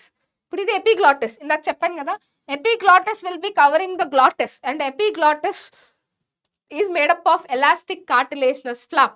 Elastic cartilage తో తయారయ్యింది epiglottis. And అలానే coming to the larynx part, larynx voice box, ఎందుకంటే దీంట్లో vocal cords ఉన్నాయి కాబట్టి. Coming to the trachea part, ట్రెకియాలో మనకి ఇక్కడ సి షేప్డ్ కార్టిలేజినస్ రింగ్స్ ఉన్నాయి. ఈ సి షేప్డ్ కార్టిలేజినస్ రింగ్స్ ఏదైతే ఉందో, ఈ C shaped cartilaginous rings, so this will be extending throughout the trachea. Trachea పర్టికులర్గా 5th థొరాసిక్ వర్టిబ్రా దగ్గర రెండుగా స్ప్లిట్ అవుతుంది. ప్రైమరీ బ్రాంకై ఇంకా ప్రైమరీ బ్రాంకై రెండు, right primary bronchi, left primary బ్రాంకైగా స్ప్లిట్ అవుతుంది. మళ్ళీ ఇవి సెకండరీ బ్రాంకై, సెకండరీ బ్రాంకై తర్వాత టెరిషరీ బ్రాంకై, టెరిషరీ బ్రాంకై తర్వాత ఇనిషియల్ బ్రాంక్యూల్స్, ఇనిషియల్ బ్రాంక్యూల్స్ తర్వాత టర్మినల్ బ్రాంక్యూల్స్. టర్మినల్ బ్రాంక్యూల్స్ ఒక హైలీ వాస్కులరైజ్డ్ బ్యాగ్ లైక్ స్ట్రక్చర్లో ఎండ్ అవుతాయి. That is nothing but alveolus. Singular అయితే ఆల్వియోలస్, ప్లూరల్ అయితే ఆల్వియోలై. ఈ పెరైటల్ ప్లూరాకి విజరల్ ప్లూరాకి మధ్యలో మనకి ప్లూరల్ ఫ్లూయిడ్ ఉంటుంది. Okay, so this is pleural membranes. ఈ ప్లూరల్ మెంబ్రెయిన్స్ అన్నమాట. ఇది ఆల్వియోలై, ఇది ప్లూరల్ ఫ్లూయిడ్, ఇది బ్రాంకియోల్స్. బ్రాంకియోల్స్ ఎప్పుడైనా సరే బ్రాంకై కానీ చిన్నగా డివైడ్ అయింది అనుకోండి, బయాలజీలో కాన్సెప్ట్ గుర్తుపెట్టుకోండి, ఓఎల్ఈ లేదా యుఎల్ఈ ఇలాంటి సఫిక్సెస్ ఉన్నాయనుకోండి, అది స్మాలర్ వర్షన్ అని అర్థం. ఇప్పుడు arteriole, smaller version of artery or not. Venule, smaller version of venule, vein or not. This is diaphragm, ఇది మనకి diaphragm. Coming to here, diaphragm అనేది ఒక మస్కులర్ స్ట్రక్చర్ తెలుసా, muscular flap which will be separating the thoracic and abdominal region. So diaphragm is the chief inspiratory muscle. మనం గాలిని లోపలికి తీసుకోవాలి అంటే ఈ డోమ్ షేప్డ్ డయాఫ్రమ్ ఫ్లాట్గా ఉండాల్సిందే. So the part starting with external nostrils నుంచి టర్మినల్ బ్రాంక్యూల్స్ వరకు కూడా మనం ఏమంటామంటే కండక్టింగ్ పార్ట్ అంటాం. అక్కడ ఎందుకంటే గ్యాషియస్ ఎక్స్చేంజ్ ఏమీ జరగవు. ఎక్స్టర్నల్ నాస్ట్రిల్స్ నుంచి టర్మినల్ బ్రాంకై వరకు కూడా we will be calling it as conducting part only. Air అనేది వెళ్తూ ఉంటుంది, nostrils, nasal chamber, pharynx, larynx, trachea, primary bronchi, secondary bronchi, tertiary bronchi, bronchioles, so initial bronchioles, terminal bronchioles, ఇదంతా conducting పార్టే. Alveoli and its ducts ఏవైతే ఉన్నాయో, alveoli and its ducts, alveolar ducts, so ఇవి మాత్రమే, వీటిని మాత్రమే మనం రెస్పిరేటరీ లేదా ఎక్స్చేంజ్ పార్ట్ అంటారు. ఎందుకంటే అక్కడ ఎక్స్చేంజ్ ఆఫ్ గ్యాసెస్ జరుగుతాయి, ఆక్సిజన్ని తీసుకొని కార్బన్ డైఆక్సైడ్ ఇచ్చేస్తాయి. సో కండక్టింగ్ పార్ట్ ఏంటంటే అట్మాస్ఫిరిక్ ఎయిర్ని ఆల్వియోలైలో దాకి పంపిస్తుంది. Conducting part will transport atmospheric air ఎక్కడి వరకు వెళ్తుంది, ఆల్వియోలై వరకు వెళ్తుంది. క్లియర్స్ ఇట్ ఫ్రమ్ ఫారిన్ పార్టికల్స్తో క్లియర్ చేస్తుంది. బికాస్ వీ హ్యావ్ సీలియా, మనకి సీలియా ఉంది ట్రకియాలో, బ్రాంకైలో, బ్రాంకియోల్స్లో. సో అవి ఏదన్నా డస్ట్ పార్టికల్స్ ఉంటే క్లియర్ చేస్తుంది. అలానే humidifies and also brings the air to body temperature. ఎప్పుడైనా సరే మనం తీసుకున్న గాలి బాడీ లోపలికి వెళ్తే వేడిగా తయారవుద్ది. Because our body temperature is 37 degrees Celsius. మన బాడీ టెంపరేచర్కి అడ్జస్ట్ అయితేనే కదా లోపల గాలి వెళ్ళగలదు. It has to be adjusted to the body temperature. Exchange of gases అనేది అదే యాక్చువల్ డిఫ్యూజన్ అనమాట. Oxygen, carbon dioxide between blood and atmospheric air. So lungs అనేవి ఎక్కడ ఉంటాయి? థొరాసిక్ ఛాంబర్లో ఉంటాయి. అనటామికల్గా లంగ్స్ అనేవి ఒక ఎయిర్ టైట్ ఛాంబర్లో ఉంటాయి. అస్యూమ్ దట్ థొరాసిక్ అనేది ఒక క్లోజ్డ్ ఒక గ్లాస్ బాటిల్ లాంటిది. ఆ గ్లాస్ బాటిల్ లోపల మనం బెలూన్ని ఫిట్ చేస్తే ఎట్టుంటుంది? Assume that thorax is like a glass bottle. ఆ గ్లాస్ బాటిల్లో మనం ఫోర్స్గా ఒక బెలూన్ని కుక్కేసి లోపల పెట్టేసాం. అప్పుడు ఆ బెలూను ఒక ఎయిర్ టైట్ ఛాంబర్లో ఉండిపోయినట్టే కదా. That is what will be happening. Thoracic chamber వచ్చేసరికి డార్సల్గా వర్టిబ్రల్ కాలంతో ఫామ్ అయింది. సో థొరాసిక్ వర్టిబ్రల్ ఎన్ని ఉంటాయి మనకి? 12 thoracic vertebra. And ventrally by sternum, అందుకే రిప్ కేజ్ అంటాం కదా, laterally by ribs. So guys మనకి టోటల్గా ఎన్ని పేర్స్ ఆఫ్ రిబ్స్ ఉన్నాయి? We have 12 pairs of ribs. And coming to here, dome shaped diaphragm ఉంటుంది. Will be having dome shaped diaphragm. ఆ diaphragm flat అయింది అనుకోండి, మనం గాలిని ఆటోమేటిక్గా లోపలికి తీసుకుంటాం. ఆ డయాఫ్రమ్ మళ్ళీ ఒరిజినల్ పొజిషన్కి వచ్చేసింది అనుకోండి, లంగ్స్ మళ్ళీ బ్యాక్ టు నార్మల్కి వచ్చేస్తాయి. Okay, see and anatomical setup of the లంగ్స్లో చూసినట్టయితే volume of thoracic cavity will be reflected in the volume of lung cavity. Yes, ఇప్పుడు మనం థొరాసిక్ క్యావిటీ యొక్క కెపాసిటీ పెంచితే లంగ్ కెపాసిటీ కూడా పెరుగుద్ది. సో ఇండైరెక్ట్గా థొరాసిక్ వాల్యూమ్ యొక్క కెపాసిటీ లంగ్ వాల్యూమ్ యొక్క కెపాసిటీని ఇండైరెక్ట్గా అఫెక్ట్ చేస్తుంది. మనం థొరాసిక్ క్యావిటీని పెంచామనుకోండి, ఆబ్వియస్లీ లంగ్ కెపాసిటీ కూడా పెరుగుద్ది. సో సచ్ అన్ అరేంజ్మెంట్ మన బ్రీతింగ్కి చాలా చాలా essential, which cannot directly alter the pulmonary volume. మనం డైరెక్ట్గా పల్మనరీ వాల్యూమ్స్ని మార్చలేం. మనం ఏం చేస్తాం? థొరాసిక్ కెపాసిటీని పెంచుతాం. సో ఆబ్వియస్లీ లంగ్ కెపాసిటీ కూడా పెరుగుద్ది, లంగ్ వాల్యూమ్స్ కూడా పెరుగుతాయి. వాళ్ళు చెప్పింది ఏంటంటే డైరెక్ట్గా మనం లంగ్స్ని కంట్రోల్ చేయలేం. We can't actually inflate lungs directly. మనం ఏం చేస్తున్నాం? థొరాసిక్ క్యావిటీని పెంచుతున్నాం. సో ఆబ్వియస్లీ లంగ్స్ అనేవి కూడా దాంట్లో, ఇప్పుడు మనకి పెరేటల్ ప్లూరా తోటి థొరాసిక్ క్యావిటీ తోటి చాలా క్లోజ్ అసోసియేషన్ ఉంది కదా. సో థొరాసిక్ క్యావిటీ పెరిగితే ఆబ్వియస్లీ లంగ్స్ కూడా వాటి కెపాసిటీ పెంచుకుంటాయి కదా ఆటోమేటిక్గా. సో లోపలిది ఏమవుతుంది? నెగిటివ్ ప్రెషర్ అవుతుంది, బయట ఉండేది పాజిటివ్ ప్రెషర్ వస్తుంది. అప్పుడు ఆటోమేటిక్గా ఎయిర్ ఏమవుతుంది? పాజిటివ్ ప్రెషర్ నుంచి నెగిటివ్ ప్రెషర్ అయిన లోపలికి వచ్చేస్తుందా లేదా ఆటోమేటిక్గా? So now breathing or pulmonary ventilation which is atmospheric air drawn in. So breathing లేదా పల్మనరీ వెంటిలేషన్ అంటే ఏంటి? అట్మాస్ఫిరిక్ ఎయిర్ లోపలికి తీసుకున్నాం. And carbon dioxide atmospheric is drawn in, carbon dioxide rich alveolar air is released out. Carbon dioxide ఉండే ఎయిర్ని బయటికి పంపించేసాం, oxygen ఉండే ఎయిర్ని లోపలికి తీసుకున్నాం. So coming to here, transport of gases. So gases మన బ్లడ్లో ఎలా ట్రాన్స్పోర్ట్ అవుతుంది? ఇప్పుడు 97% ఆఫ్ ఆక్సిజన్ హిమోగ్లోబిన్ తీసుకెళ్తుంది, 3% డిజాల్వ్ అయి తీసుకెళ్తుంది. 70% ఆఫ్ కార్బన్ డైఆక్సైడ్ బైకార్బోనేట్గా వెళ్తుంది, 20 to 25% హిమోగ్లోబిన్లోకి వెళ్తుంది. ఇలా అంటే మనకి ఎలా వెళ్తుంది అనేది మనకి చాలా ఇంపార్టెంట్, అది చూద్దాం. అండ్ అలానే diffusion of oxygen carbon dioxide between tissues. So oxygen అనేది టిష్యూస్ ఎలా తీసుకుంటుంది, మళ్ళీ కార్బన్ డైఆక్సైడ్ ఎలా ఇస్తుంది, వాటి పార్షియల్ ప్రెషర్ ఏంటి అవి. సో ఎలా ఆక్సిజన్ని సెల్స్ ఎందుకు యూటిలైజ్ చేసుకుంటుంది అంటే oxygen for releasing of ATP. In the presence of oxygen 36 to 38 ఏటీపీలు రిలీజ్ అవుతాయి. In the absence of oxygen only 2 ఏటీపీలే రిలీజ్ అవుతాయి. విచ్ ఈస్, మీరు కంపారిటివ్గా చూడండి ఏరోబిక్కి అనరోబిక్కి డిఫరెన్స్. గ్లైకాలిసిస్ వల్ల ఓన్లీ 2 ఏటీపీలే వస్తాయి మనకి. ఓకే, అలానే గ్లైకాలిసిస్ కాకుండా ఇది ఏరోబిక్ రెస్పిరేషన్, పర్టికులర్గా మీకు మైటోకాండ్రియల్ సెల్యులర్ రెస్పిరేషన్ తీసుకుంటే 36 to 38 ఏటీపీలు వస్తాయి. ఎంత డిఫరెన్స్ ఉంది? 2 ఎక్కడ, 36 ఎక్కడ? And now mechanism of breathing గురించి మాట్లాడుకుందాం.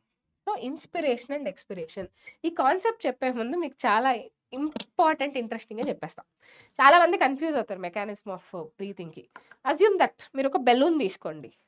Okay, so let me, balloon అంటే ఇక్కడ బెలూన్స్ లేవే.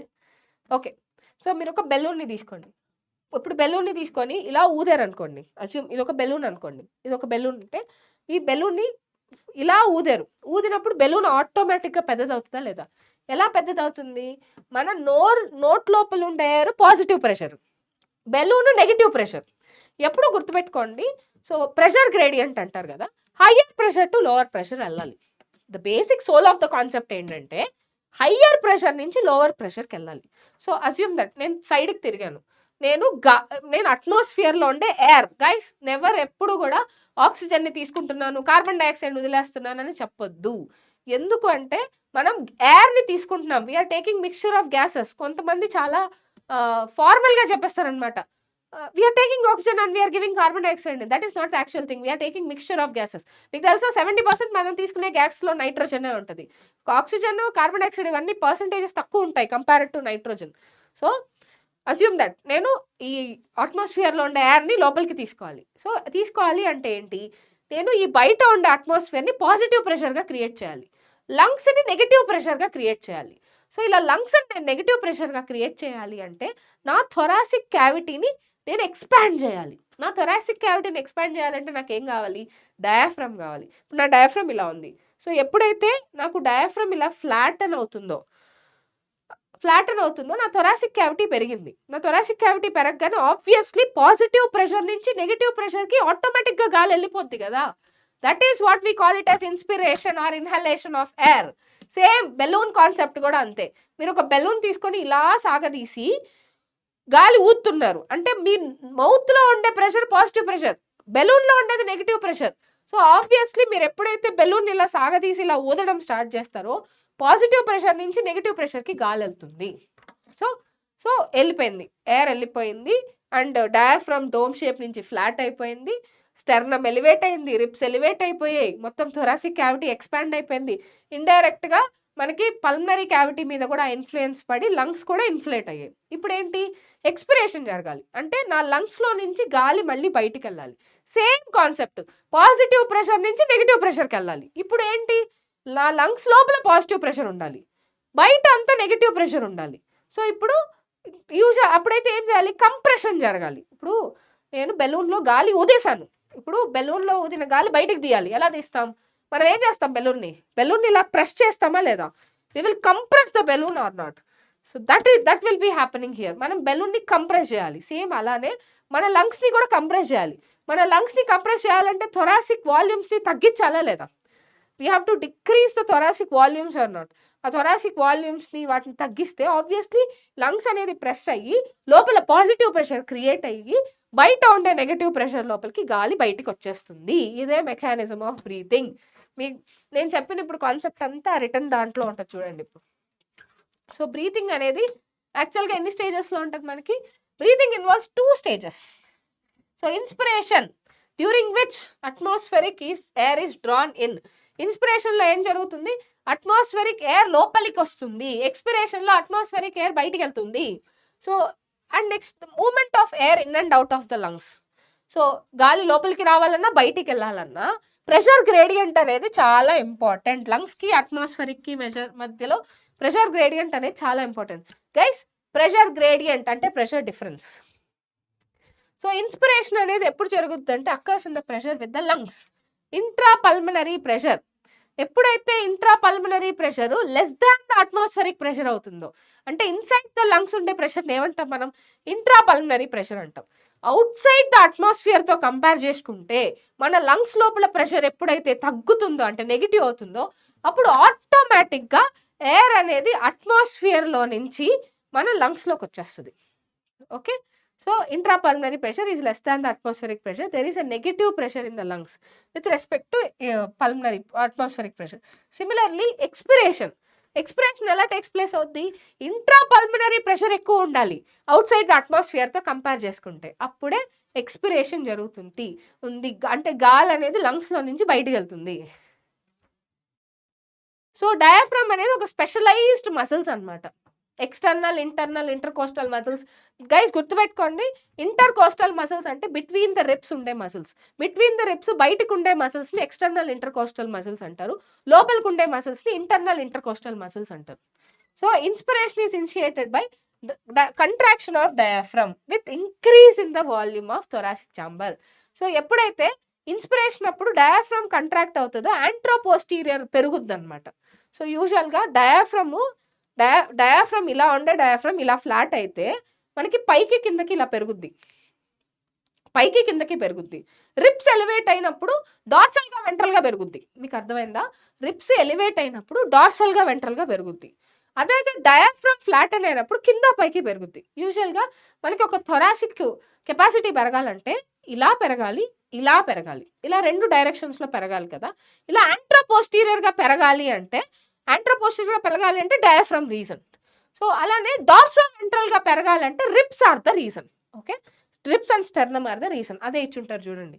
సో మనకి flat and diaphragm, dome shaped diaphragm flatten అయితే యాంట్రోపోస్టీరియర్ డయామీటర్ పెరుగుతుంది. So contraction of external intercostal muscles ఇదేం చేస్తుంది? రిప్స్ని స్టెర్నమ్ని లిఫ్ట్ చేసి దానివల్ల థొరాసిక్ వాల్యూమ్ని పెంచుద్ది. It will increase the thoracic volume in the dorso ventral axis.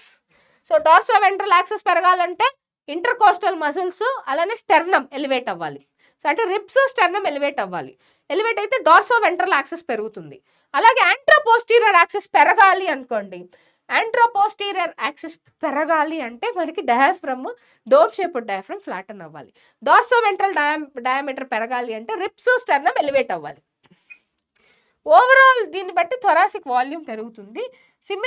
సిమిలర్గా థొరాసిక్ వాల్యూమ్ పెరిగితే పల్మనరీ వాల్యూమ్ కూడా పెరిగిపోతుంది. ఎందుకంటే ఇండైరెక్ట్లీ ఎఫెక్ట్ కదా. ఇలా ఇంక్రీజ్ ఇన్ పల్మనరీ వాల్యూమ్ ఏం చేస్తుంది? ఇంట్రా పల్మనరీ ప్రెషర్ని పెంచేస్తుంది.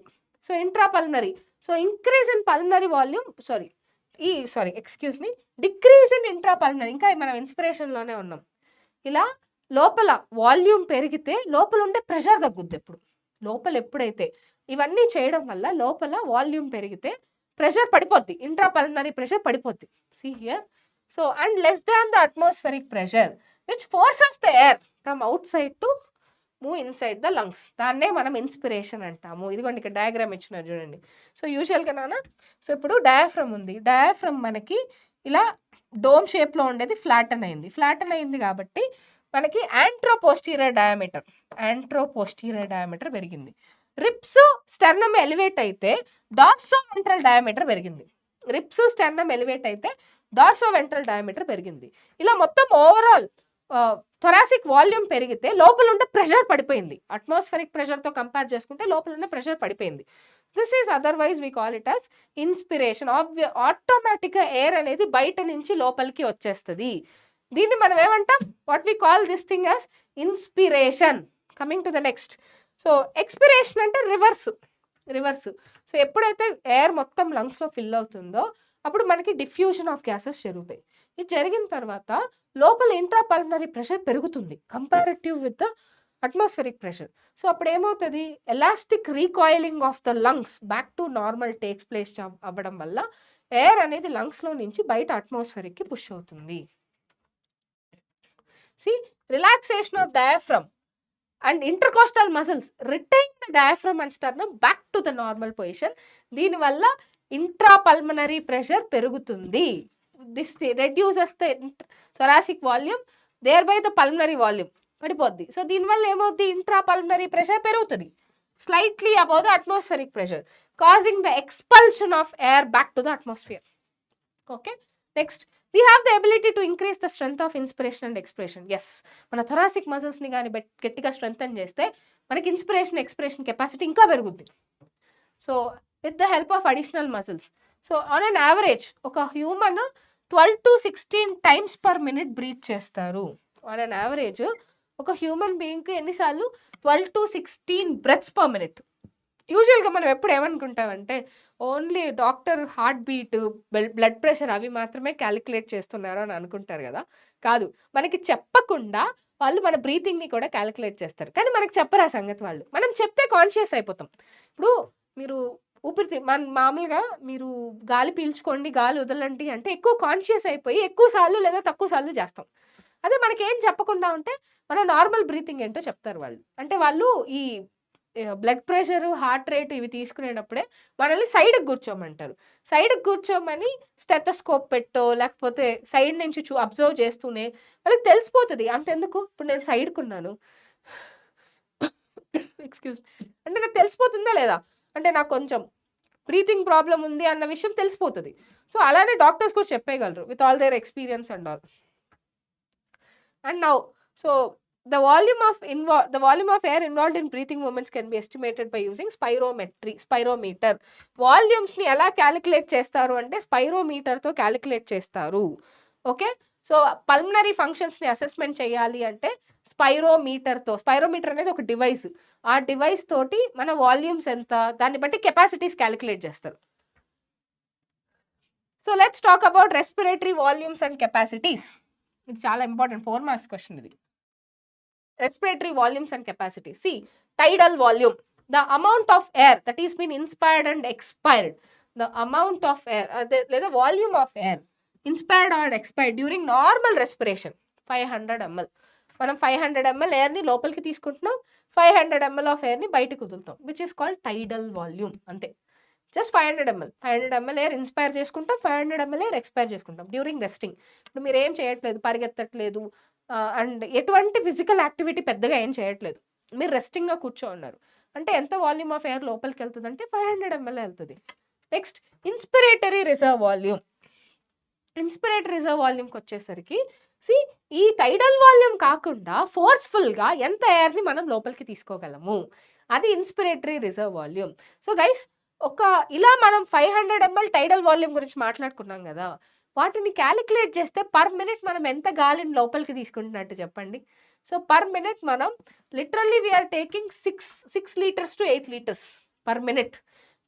మనం 6 లీటర్స్ నుంచి 8 లీటర్స్ వరకు తీసుకుంటున్నట్టు. ఎలా క్యాలిక్యులేట్ చేశారు మేడం అంటే, ఇందాక నేను ఏం చెప్పాను, respiratory rate will be 12 to 16 breaths per minute. 500 into 12, 500 into 16 వేయండి అంటే nearly 6 to 8 litres of air we are taking in to the lungs or we are expiring out of the lungs in 1 minute. Inspiratory reserve volume. అడిషనల్గా ఫోర్స్ఫుల్గా ఎంత amount of ఎయిర్ని లోపలికి తీసుకుంటాం, అదే inspiratory reserve volume. 2500 ml to 3000 ml అంటే 2.5 litre నుంచి 3 లీటర్ల వరకు. Expiratory reserve volume అంతే. సో నార్మల్ ఎక్స్పిరేషన్ కాకుండా అడిషనల్గా ఎంత గాలిని బయటకు పంపించగలము అంటే ఎలాగంటే, ఇప్పుడు ఫర్ ఎగ్జాంపుల్ మీకు టైడల్ వాల్యూమ్ చూపిస్తా.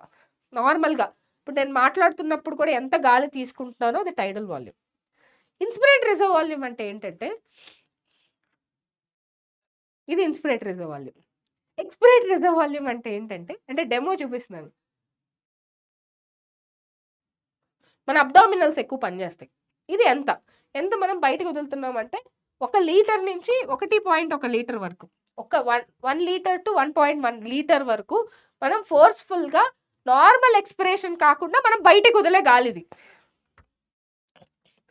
Now coming to the residual volume. Even after forced expiration తర్వాత కూడా ఎంత వాల్యూమ్ ఆఫ్ ఎయిర్ లంగ్స్లోనే ఉండిపోతుంది. లంగ్స్లో అంత వాల్యూమ్ ఆఫ్ ఎయిర్ ఉండిపోవాలి, బికాస్ లంగ్స్ కొలాప్స్ అవ్వకుండా ఉండడానికి. See here, volume of air remaining in the lungs even after a forceful expiration. ఒక ఫోర్స్ఫుల్ ఎక్స్పిరేషన్ తర్వాత కూడా లంగ్స్లో ఎంత గాలి ఉండిపోయింది, అదే మీకు రెసిడ్యువల్ వాల్యూమ్. యావరేజ్గా తీసుకుంటే 1.1 to 1.2 లీటర్స్ అంత గాలి మన లంగ్స్లోనే మిగిలిపోయింది. It is been remaining in the lungs itself. So ఎందుకంటే లంగ్స్ కొలాప్స్ అవ్వకూడదు, లంగ్స్లో ఎప్పుడు గాలి ఉంటూనే ఉంటుంది, లేదంటే లంగ్స్ కొలాప్స్ అయిపోద్ది అంతే. కొలాప్స్ అంటే ఎలా జరుగుద్ది తెలుసా, మీరు ఒక బెలూన్లో ఎయిర్ ఫిల్ చేసి జస్ట్ ఒక పిన్నుతో గుచ్చండి, ఏమవుద్ది, మొత్తం బెలూన్ కొలాప్స్ అవుతుందా లేదా? That is what collapsing of the lungs looks like. So ఇప్పుడు ఫ్యూ వాల్యూమ్స్ని యాడ్ చేస్తే మనకి కెపాసిటీస్ వస్తాయి. దీనివల్ల ఏంటంటే మనకి కొంచెం క్లినికల్ డయాగ్నోసిస్ చేయొచ్చు. ఇప్పుడు ఇన్స్పిరేటరీ కెపాసిటీ ఎంత? Very simple, tidal volume plus inspiratory reserve volume, we call it as inspiratory capacity. So tidal volume ఎంత? 500. సో ప్లస్ 2500 లేదా 3000. సో అప్పుడు ఎంత ఈజ్ ఈక్వల్ టు 3000 అంటే 3 లీటర్స్ టు 3.5 లీటర్స్. 3 లీటర్స్ నుంచి 3.5 litres, that is the inspiratory capacity. Expiratory capacity కూడా చాలా easy, tidal volume plus expiratory reserve volume అంతే. Tidal volume plus expiratory reserve volume is equal to 1000. అంటే మీకు ఎంత వస్తుంది అంటే 1500 నుంచి 1600 వరకు వస్తుంది పర్ ఎంఎల్. అంటే ఎంత? Tidal volume plus expiratory reserve volume కలిపేస్తే సరిపోద్ది కదా, 1500 నుంచి 1600 ml వరకు వస్తుంది. Next functional residual capacity. Functional residual capacity తీసుకుంటే tidal volume plus inspiratory reserve volume plus expiratory reserve volume. ఈ మూడింటిని కలిపితే మనం ఫంక్షనల్ రెసిడ్యువల్ కెపాసిటీ అని పిలుస్తాము. 500 ml టైడల్ volume, inspiratory reserve volume 2500 ml and expiratory reserve volume తీసుకుంటే మనకి 1100 ml. అంటే టోటల్గా ఎంత వస్తుంది మనకి? 1600, 3100 వస్తుంది, 3600 వస్తుంది. 3600 ml అంటే nearly 3.5 litre functional residual capacity. And next coming to vital capacity. అది నేను ఇప్పుడు చెప్పింది vital capacity, excuse me for this. Vital capacity functional కాదు. Functional will be of expiratory reserve volume plus residual volume. Okay, so this is, నేను ఉల్టాగా చెప్పాను, excuse me for that. So functional residual capacity అంటే normal expiration తర్వాత కూడా ఎంత volume of air లంగ్స్లోనే మిగిలిపోతే దాన్ని ఫంక్షనల్ రెసిడ్యువల్ వాల్యూమ్ అంటారు. అంటే ఒక టైడల్ వాల్యూమ్ తర్వాత కూడా, అంటే ఒక 500 ml ఆఫ్ ఎయిర్ బయటకు వదిలేసిన తర్వాత కూడా, సో ఎక్స్పిరేటరీ రిజర్వ్ వాల్యూమ్ అలానే రెసిడ్యువల్ వాల్యూమ్ ఈ రెండు మిగిలిపోతాయి లంగ్స్లో, దాన్నే మనం ఫంక్షనల్ రెసిడ్యువల్ వాల్యూమ్ అంటారు. సో వైటల్ కెపాసిటీ అంటే tidal volume, inspiratory reserve volume, expiratory reserve volume ఈ మూడింటిని కలపాలి. టోటల్ లంగ్ కెపాసిటీ అన్నిటినీ కలపాలి తెలుసా? Tidal volume, inspiratory reserve volume, expiratory reserve volume, residual volume. Okay, మీకు ఇంకా డీటెయిల్గా ఇంకొకసారి చెప్తాను. So volumes and capacities, volumes and capacities. వాల్యూమ్స్ని కలిపితే కెపాసిటీస్ వస్తాయి. సో కెపాసిటీస్కి క్లినికల్ డయాగ్నోసిస్ ఉంటుంది. ఇవి వాల్యూమ్స్ కెపాసిటీస్ ఎలా క్యాలిక్యులేట్ చేస్తారు అంటే by using the device called spirometer. గుర్తుపెట్టుకోండి. So volumes, tidal volume, inspiratory reserve volume, expiratory reserve volume, residual volume. Capacity, inspiratory capacity tidal volume plus inspiratory reserve volume, so is equal to inspiratory capacity. ఓకేనా? So and next tidal volume plus expiratory reserve volume is equal to expiratory capacity. ఓకేనా? And next expiratory reserve volume plus residual volume is equal to functional residual capacity. And next tidal volume plus inspiratory reserve volume plus expiratory reserve volume is equal to functional vital capacity is equal to vital capacity. Okay, and next total lung capacity అంటే అన్ని 4 add చేసేయడమే. So tidal volume plus inspiratory reserve volume plus expiratory reserve volume plus residual volume is equal to total lung volume. Okay, see here, tidal volume is equal to 500 ml. Inspiratory reserve volume is 2500 to 3000 ml. Residual volume, expiratory reserve volume will be of, expiratory reserve volume is of 1000 to 1100 ml and residual volume will be of 1100 to 1200 ml. So these are lung volumes and capacities. Next, alveoli is the primary site for the exchange of gases. Exchange of gases మీరు తీసుకున్నట్టయితే blood కి tissues కి మధ్యలో జరుగుద్ది exchange of gases. And oxygen, carbon dioxide ఈ sites లో simple diffusion method లోకి exchange అవుతుంది. ఇప్పుడు అంతెందుకు, బ్లడ్ ఆక్సిజన్ ని, కార్బన్ డైఆక్సైడ్ ని ఆల్వియోలై దగ్గరికి తీసుకొచ్చింది. సో బ్లడ్ తీసుకొచ్చింది, ఆల్వియోలైలో కూడా గ్యాస్ వచ్చింది. సో హయ్యర్ కాన్సన్ట్రేషన్ నుంచి లోవర్ కాన్సన్ట్రేషన్కి వెళ్తుంది. ఆల్వియోలైలో ఎక్కువ కాన్సన్ట్రేషన్ ఆఫ్ ఆక్సిజన్ ఉంది బ్లడ్తో కంపేర్ చేసుకుంటే. అప్పుడు ఆక్సిజన్ ఏం చేస్తుంది, ఆల్వియోలైలో నుంచి బ్లడ్లోకి వెళ్తుంది. బ్లడ్లో కార్బన్ డైఆక్సైడ్ కాన్సన్ట్రేషన్ ఎక్కువ ఉంది. సో కాబట్టి ఏమవుద్ది, బ్లడ్లో నుంచి కార్బన్ డైఆక్సైడ్ ఆల్వియోలైకి వెళ్ళిపోద్ది. So that is what technically the exchange of gases. So solubility of gases, so దేని మీద డిపెండ్ అవుతుంది అంటే మెయిన్గా ఈ డిఫ్యూజన్ సాల్యుబిలిటీ ఆఫ్ గ్యాసెస్ మీద డిపెండ్ అవుతుంది. థిక్నెస్ ఆఫ్ ద మెంబ్రెయిన్ మీద డిపెండ్ అవుతుంది. లెస్ దాన్ 1 mm థిక్నెస్ ఉంటుంది తెలుసా మనకి రెస్పిరేటరీ మెంబ్రెయిన్ అంటే ఆల్వియోలై. చెప్పాలంటే ఆల్వియోలై గ్రౌండ్ సబ్స్టెన్స్, తర్వాత ఎండోథీలియం ఆఫ్ ద క్యాపిలరీ. ఈ మూడిటి మధ్యలోనే మనకి respiratory membrane which is less than 1 mm thickness. ఎంత సన్నగా ఉంటే అంత డిఫ్యూజన్ ఫాస్ట్‌గా జరుగుతుంది. ఈ విషయం గుర్తుపెట్టుకోండి. అందుకే సాల్యుబిలిటీ ఆఫ్ గ్యాసెస్. సో యూజువల్‌గా మనకి ఆక్సిజన్‌తో కంపేర్ చేసుకుంటే కార్బన్ డయాక్సైడ్‌కి సాల్యుబిలిటీ ఎక్కువ తెలుసా? 25 టైమ్స్ ఎక్కువ సాల్యుబిలిటీ ఉంటది కార్బన్ డయాక్సైడ్‌కి. ఇంకా కార్బన్ డయాక్సైడ్‌తో కంపేర్ చేసుకుంటే కార్బన్ మోనాక్సైడ్‌కి అయితే 200 టైమ్స్ సాల్యుబిలిటీ ఎక్కువ. అందుకే సో పాయిజనస్ గ్యాస్ చాలా మంది కార్బన్ మోనాక్సైడ్ వల్ల చనిపోతారు కూడా. Involved in the diffusion and some important factors that can affect the rate of diffusion. Pressure contributed by the individual gas in the mixture of gases. So partial pressure అంటాం. So ఇప్పుడు air అంటే ఏంటి? Mixture of gases. ఈ mixture of గ్యాసెస్లో ఒక్కొక్క gas అది contribute చేసే ప్రెషర్నే partial pressure అంటారు, PP. Represented as PO2 for oxygen, PCO2 for carbon dioxide. PO2 for oxygen and PCO2 for carbon dioxide. Partial pressure of these two గ్యాసెస్కి వచ్చేసరికి మనకి ఒక tabular కాలంలో ఇచ్చారు. నేను మీకు డీటెయిల్డ్గా టేబులర్ కాలం చూపిస్తాను. See here partial pressure. మీరు ఇక్కడ చూడండి. సో అంటే పార్షియల్ ప్రెషర్ అంటే డీటెయిల్డ్గా చెప్పారు కదా మనకి. So individually the pressure exerted by the gas in the mixture of air, దాన్ని మనం పార్షియల్ ప్రెషర్ అంటాం. అంటే higher partial pressure to lower partial pressure gases travel చేస్తాయి అని చెప్పడానికి. అంటే డిఫ్యూషన్ అనే కాన్సెప్ట్ని మనకి ఎక్స్ప్లెయిన్ చేయడానికి అలా చెప్పారు. ఇక్కడ చూడండి. సో అట్మాస్ఫియరిక్ ఎయిర్లో oxygen 159 mm of Hg, carbon dioxide is 0.3 mm of Hg. ఆల్వియోలలోకి వచ్చేసరికి 104 mm of Hg, carbon dioxide 40 mm of Hg. అదే డిఆక్సిజనేటెడ్ బ్లడ్ దేంట్లో అయినా తీసుకోండి, డిఆక్సిజనేటెడ్ బ్లడ్లో oxygen will be 40, carbon dioxide will be 45. ఎందుకంటే డిఆక్సిజనేటెడ్ బ్లడ్లో కార్బన్ డైఆక్సైడ్ పార్షియల్ ప్రెషర్ ఎక్కువ ఉండాలి ఆక్సిజన్ కంటే కూడా. ఆక్సిజనేటెడ్ బ్లడ్లో తీసుకుంటే 95 mm of Hg of oxygen ఉంటుంది, 40 mm of Hg of carbon dioxide ఉంటుంది. అంటే ఆక్సిజన్ ఎక్కువ ఉండాలి కదా కార్బన్ డైఆక్సైడ్ కంటే, ఆ పేర్లోనే ఉంది. రిమెంబర్, డిఆక్సిజనేటెడ్ బ్లడ్లో ఆక్సిజన్ ఏమో 40 ఉంటుంది, 40 mm of Hg. Carbon dioxide ఏమో 45 mm ఆఫ్ హెచ్జీ ఉంటుంది డిఆక్సిజనేటెడ్ బ్లడ్ తీసుకుంటే. అది డిఆక్సిజనేటెడ్ బ్లడ్. అదే మీకు ఆక్సిజనేటెడ్ బ్లడ్ తీసుకున్నారు అనుకోండి, 95 mm ఆఫ్ హెచ్జీ మీకు ఆక్సిజనే ఉంటుంది, 40 mm of Hg carbon dioxide ఉంటుంది. టిష్యూస్లో కూడా మీకు కార్బన్ డైఆక్సైడ్ ప్రొడక్షన్ ఎక్కువ కదా. సో టిష్యూస్లోనూ డిఆక్సిజనేటెడ్ బ్లడ్లోనూ ఒకేలా ఉంటుంది.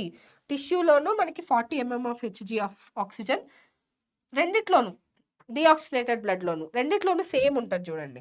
కార్బన్ డైఆక్సైడ్ కూడా 45 ఉంటుంది. So deoxygenated blood is equal to tissues. టిష్యూస్లో ఎలా ఉంటుందో పార్షియల్ ప్రెషర్, డిఆక్సిజనేటెడ్ బ్లడ్లో కూడా అలానే ఉంటుంది. And now coming to diagrammatic representation, exchange of gases ఎలా జరుగుతుంది అని చెప్పి. ఇక్కడ చూడండి 104 mm of Hg of oxygen ఉంది ఇక్కడ. ఇక్కడేమో when it comes to deoxygenated blood వచ్చింది కదా, ఇక్కడ డిఆక్సిజనేటెడ్ బ్లడ్ అంటే మీకు 40 ఉంటుంది. సో ఎక్కడ కాన్సన్ట్రేషన్ ఎక్కువ ఉంది, ఆల్వియోలస్లోనే ఆక్సిజన్ కాన్సన్ట్రేషన్ ఎక్కువ ఉంది. సో ఆల్వియోలస్ నుంచి ఆక్సిజన్ బ్లడ్లోకి వెళ్ళిపోయింది. సో కార్బన్ డైఆక్సైడ్ ఏమైంది, కార్బన్ డైఆక్సైడ్ ఏమో 45 ఉంది, ఇక్కడేమో 40 ఉంది. అంటే ఆబ్వియస్లీ ఎలా మూవ్ అయింది, సో బ్లడ్ నుంచి ఆల్వియోలైకి వెళ్ళిపోయింది. So carbon dioxide is move from blood to alveolus. So oxygen is move from alveolus to blood. Okay right. So ఇది ఇటు సైడ్ ఏదైతే రెడ్ కలర్లో ఉందో ఇది డిఆక్సిజనేటెడ్ బ్లడ్, ఇక్కడ వచ్చేసరికి ఆక్సిజనేటెడ్ బ్లడ్. కలర్ కొంచెం మార్చారు, వేరే కలర్ గ్రేడింగ్ చేసి. సో ఆక్సిజనేటెడ్ బ్లడ్లో PO2 will be 95 mm of Hg, PCO2 will be 40. Okay, ఇది ఆక్సిజనేటెడ్ బ్లడ్లో. డీఆక్సిజనేటెడ్ బ్లడ్ తీసుకుంటే oxygen will be 40, carbon dioxide will be 45. And now సిమిలర్గా గ్రేడియంట్ ఆపోజిట్ డైరెక్షన్లో పనిచేస్తుంది. Higher gradient to lower gradient, higher concentration to lower concentration. Solubility of carbon dioxide ఇందాక చెప్పాను కదా 20 to 25 times greater than that of oxygen. ఆక్సిజన్తో compare చేసుకుంటే carbon dioxide సాల్యుబిలిటీనే ఎక్కువ, 20 to 25 times greater than that of oxygen. So amount of carbon dioxide that diffuses through the diffusion membrane ఏదైతే ఉందో partial pressure will be higher compared to that of oxygen. ఆక్సిజన్తో compare చేసుకుంటే వాటి partial pressure ఎక్కువ. Okay, so ఆక్సిజన్తో compare చేసుకుంటే deoxygenated బ్లడ్లో carbon dioxide యొక్క పార్షియల్ ప్రెషర్ ఎక్కువ. And now coming to diffusion membrane is made up of 3 major layers. 3 major లేయర్స్తో తయారైంది diffusion membrane. Thin squamous epithelium of alveoli, endothelium of alveolar capillaries basement substance. ఈ basement సబ్స్టెన్స్లోనే మనకి మేజర్గా ground సబ్స్టెన్సే ఉంటుంది. See less than 1 mm thickness ఉంటుంది అనమాట. See this is alveolus. This alveolus is made up of what? Squamous epithelium. ఇది capillary, pulmonary capillary. So ఈ పల్మనరీ క్యాపిలరీ ఇక్కడ ఆల్వియోలస్, ఈ pulmonary capillary,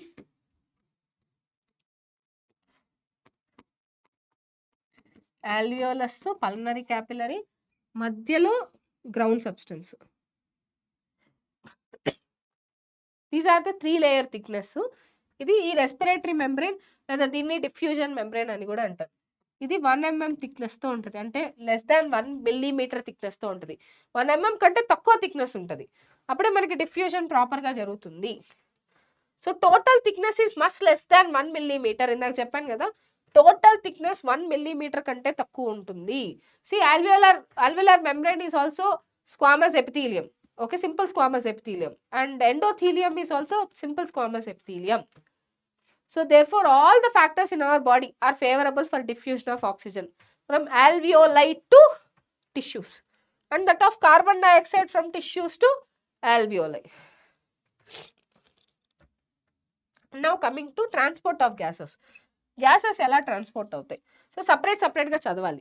so oxygen transport separate, carbon dioxide transport separate. ఎవరు తీసుకెళ్తారు? So oxygen ఎవరు తీసుకెళ్తారు, carbon dioxide ఎవరు తీసుకెళ్తారు, ఎంత పర్సంటేజెస్, అవే ఇంపార్టెంట్ ఇక్కడ. సి బ్లడ్ అనేది ఒక medium for the transport of gases because we have respiratory pigment, that is nothing but haemoglobin. Haemoglobin is present on the RBC. హిమోగ్లోబిన్లో 4 పాలీపెప్టైడ్ చైన్స్ ఉంటాయి, 2 ఆల్ఫా చైన్స్, 2 బీటా చైన్స్. ఓకేనా? So ఈ 2 alpha chains, 2 beta చైన్స్లో so మనకి iron component ఉంటుంది. ఆ iron కాంపోనెంటే ఒక్కొక్క ఆక్సిజన్ని పట్టుకుంటుంది. సో టోటల్గా మనకి 4 పాలీపెప్టైడ్ చైన్స్ ఉన్నాయి కాబట్టి 4 ఆక్సిజన్ మాలిక్యూల్స్ని పట్టుకుంటుంది ఒక హిమోగ్లోబిన్. సో అలా తీసుకుంటే టోటల్గా మనకి ఆక్సిజన్లో 100%లో 97% హిమోగ్లోబినే తీసుకుంటుంది, అంటే ఆర్బీసీనే ట్రాన్స్పోర్ట్ చేస్తుంది. And that to human RBC will be of ఈ న్యూక్లియేటెడ్, అంటే న్యూక్లియస్ ఉండదు, ఎండోప్లాస్మిక్ రెటిక్యులం ఉండదు, గాల్జీ apparatus ఉండదు, and it is biconcave in shape. I hope you got it. About 97% of oxygen is transported by RBC in the blood, and 3% only will be carried by dissolved form లో 3% మాత్రమే carry చేస్తుంది. So 20 to 25% of carbon dioxide వచ్చేసరికి RBC transport చేస్తుంది. 70% మీరు తీసుకున్నట్టయితే bicarbonate ఫామ్లో transfer అవుతుంది, and remaining 7% వచ్చి డిజాల్వ్డ్ ఫామ్లో ట్రాన్స్పోర్ట్ అవుతుంది. ఇంకొకసారి ఆక్సిజన్కి కార్బన్ డైఆక్సైడ్కి నేను మీకు ఒక్కసారి డిఫరెన్స్ చూపిస్తాను. See here, oxygen and carbon dioxide. ఆక్సిజన్ని తీసుకోండి, 97% ఆర్బీసీ ట్రాన్స్పోర్ట్ చేస్తుంది, 3% ప్లాస్మా.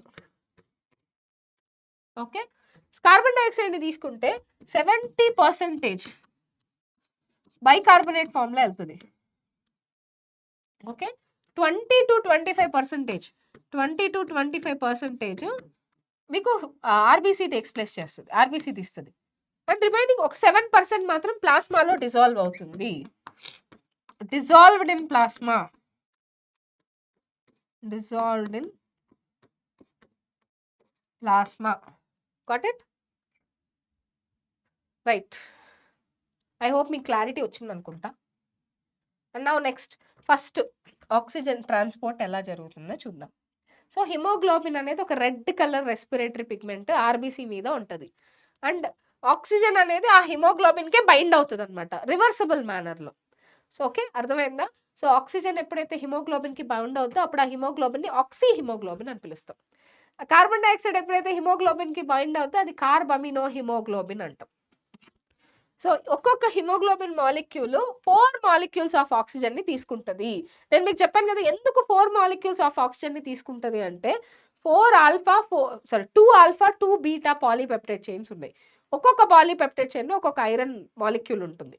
సో ఐరన్ మాలిక్యూల్ ఒక్కొక్కటి ఒక్కొక్క ఆక్సిజన్ని పట్టుకుంటుంది, అంటే టోటల్గా ఒక హిమోగ్లోబిన్ మాలిక్యూల్ 4 ఆక్సిజన్ని బైండ్ చేస్తాయి. So and binding of oxygen with haemoglobin partial ప్రెషర్తోనే రిలేట్ అవుద్ది. Higher partial pressure to lower partial pressure వెళ్తుంది కాబట్టి. So partial pressure of carbon dioxide అనేది ఎప్పుడు కూడా hydrogen ion concentration, temperature, other factors మీద డిపెండ్ అవుతుంది అనమాట.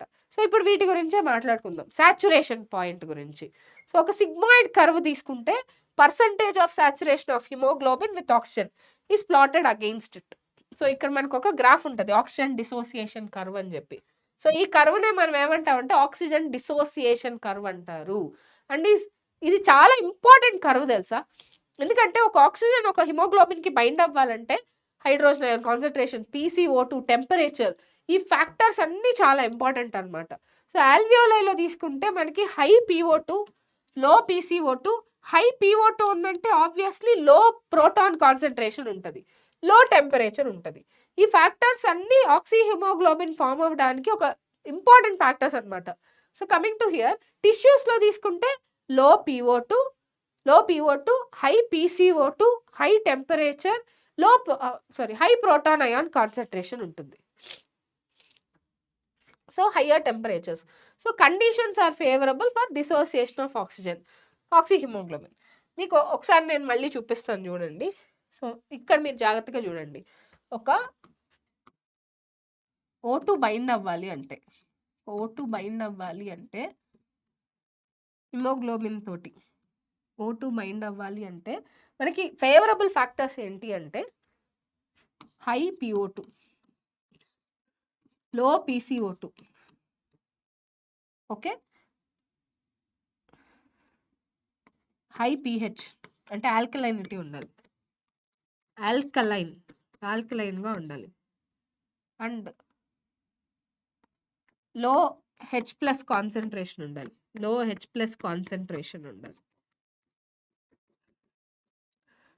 టెంపరేచర్ ఉండాలి.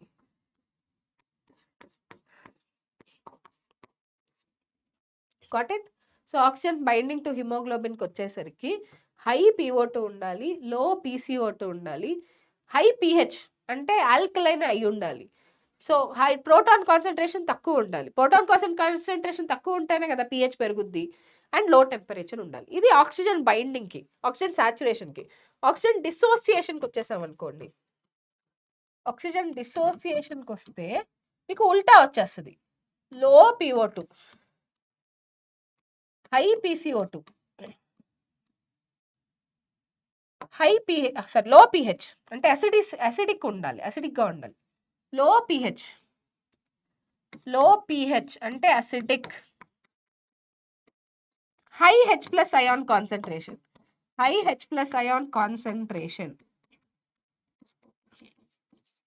High temperature. ఇవి డిసోసియేట్ అవ్వడానికి ఫేవరబుల్ ఫ్యాక్టర్స్. జాగ్రత్తగా గమనించండి, ఆక్సిజన్ బైండింగ్ టు హిమోగ్లోబిన్కి వచ్చేసరికి హై PO2, లో PCO2, హై pH అంటే ఆల్కలైన్, లో ప్రోటాన్ కాన్సన్ట్రేషన్, లో టెంపరేచర్. సో ఆక్సిజన్ డిసోసియేట్ అవ్వాలనుకోండి, బయటకు వచ్చేయాలనుకోండి హిమోగ్లోబిన్ దగ్గర నుంచి లో PO2, హై PCO2, లో pH అంటే అసిడిక్గా ఉండాలి, higher H+ ion concentration, high temperature. మీకు ఇది అర్థమైతే ఆక్సిజన్ డిసోసియేషన్ కర్వ్ అర్థమవుతుంది. సో ఇక్కడ క్లియర్గా ఏం ఇండికేట్ చేశారు అంటే oxygen will bind to haemoglobin in the lung surface and get dissociated at the tissues. So lungs దగ్గర అసోసియేట్ అయ్యి టిష్యూస్ దగ్గర డిసోసియేట్ అయిపోద్ది. Every 100 ml of oxygenated blood 5 ml of ఆక్సిజన్ని క్యారీ చేస్తుంది. ప్రతి 100 ml of blood 5 ml of ఆక్సిజన్ని టిష్యూస్కి తీసుకెళ్తుంది. So under normal physiological conditions ఇది ఆక్సిజన్ డిసోసియేషన్ కర్వ్. ఈ ఆక్సిజన్ డిసోసియేషన్ కర్వ్లో ఎప్పుడైతే మనకి ఇది పార్షియల్ ప్రెషర్ ఆఫ్ ఆక్సిజన్, ఇదేమో పర్సంటేజ్ ఆఫ్ సాచురేషన్. ఎప్పుడైతే పార్షియల్ ప్రెషర్ ఆఫ్ ఆక్సిజన్ పెరుగుతూ ఉంటుందో అప్పుడు పర్సంటేజ్ ఆఫ్ సాచురేషన్ కూడా పెరుగుతూ ఉంటుంది. కానీ ఒక పాయింట్ తర్వాత ఇంకా పెరగదు. ఒక పాయింట్ తర్వాత ఎంత పార్షియల్ ప్రెషర్ ఆఫ్ ఆక్సిజన్ పెంచినా కానీ మనకి సాచురేషన్ పాయింట్ పెరగదు. సో ఇది సిగ్మాయిడ్ కర్వ్, దీన్ని ఆక్సిజన్ డిసోసియేషన్ కర్వ్ అంటారు. ఈ కర్వ్ కానీ ఇక్కడికి పడిపోతే, సో ఈ కర్వ్ కానీ, సో ఇప్పుడు ఇప్పుడు ఇలా నిలబడ్డాను కదా, టువర్డ్స్ లెఫ్ట్కి పడిపోయింది అనుకోండి, ఈ ఆక్సిజన్ డిసోసియేషన్ కర్వ్ టువర్డ్స్ లెఫ్ట్కి పడిపోయింది అంటే high carbon dioxide, okay, high carbon dioxide, low pH అంటే acidic, high proton concentration, high temperature అని అర్థం. అదే టువర్డ్స్ రైట్కి వెళ్తుంది అనుకోండి, టువర్డ్స్ రైట్కి వెళ్తుంది అనుకోండి, హై PO2, లో PCO2. Okay, so high pH అంటే ఆల్కలైన్, లో H+ అయాన్ కాన్సన్ట్రేషన్, లో టెంపరేచర్ అని అర్థం. గుర్తుపెట్టుకోండి, ఈ కర్వ్ లెఫ్ట్ పడిపోతే ఆక్సిజన్ డిసోసియేట్ అవుతుంది అని అర్థం. ఈ కర్వ్ రైట్కి వెళ్తే ఆక్సిజన్ సాచురేట్ అవుతుంది అని అర్థం. సో నేను నిలబడ్డంటే నిలబడండి. సో ఈ కర్వ్ లెఫ్ట్కి పడిపోతే ఆక్సిజన్ బయటకు వచ్చేస్తుంది హిమోగ్లోబిన్ నుంచి. ఈ కర్వ్ రైట్కి వెళ్తే, పైకి వెళ్తే ఆక్సిజన్ సాచురేట్ అవుతుంది అని అర్థం. సో ఇది ఈ గ్రాఫ్ యొక్క అర్థం. And now transport of carbon dioxide. Carbon dioxide ని కూడా 20 to 25% మనకి హిమోగ్లోబిన్ ట్రాన్స్పోర్ట్ చేస్తుంది. సో అండ్ అలానే remaining 70% major percentage of carbon dioxide is transported as bicarbonate ions. అది ఎలాగో చెప్తాను. సో PO2 అనేది మేజర్ థింగ్ అనమాట బైండింగ్ అఫెక్ట్ చేయడానికి. ఇప్పుడు ఈ డిసోసియేషన్ ఇవన్నీ చాలా మాట్లాడుకుంటాం కదా. సో దీంట్లో మీకు చాలా ఈజీగా చెప్పేస్తాను. RBC లోపల ఒక ఎంజైమ్ ఉంటుంది, అదే carbonic anhydrase, the fastest acting enzyme in the whole biosphere. అదే. సో దాని అంతకుమించి ఫాస్ట్గా ఏది యాక్ట్ చేయలేదు. సో యూజువల్గా ఏంటంటే మన ఆర్బీసీ లోపల హ్యాంబర్గర్ ఫెనామెనాన్, దాన్ని క్లోరైడ్ షిఫ్ట్ అంటారు. అది ఎలా టేక్స్ ప్లేస్ అవుతుందంటే ఆర్బీసీ లోపల మనకి ఏ ఎంజైమ్ ఉంటుంది, carbonic anhydrase, CO2 plus water gives rise to H2CO3 అంటే కార్బోనిక్ యాసిడ్. సో ఈ రియాక్షన్ ని మీడియేట్ చేసేది కూడా కార్బోనిక్ యాన్హైడ్రేజే.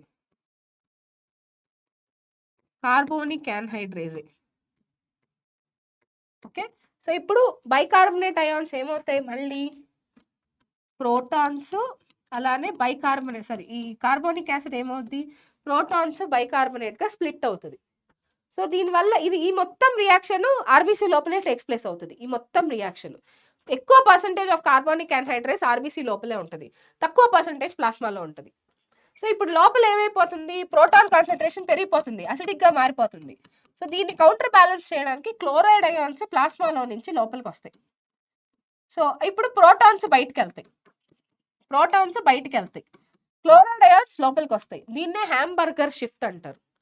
ఓకే, లేదా క్లోరైడ్ షిఫ్ట్.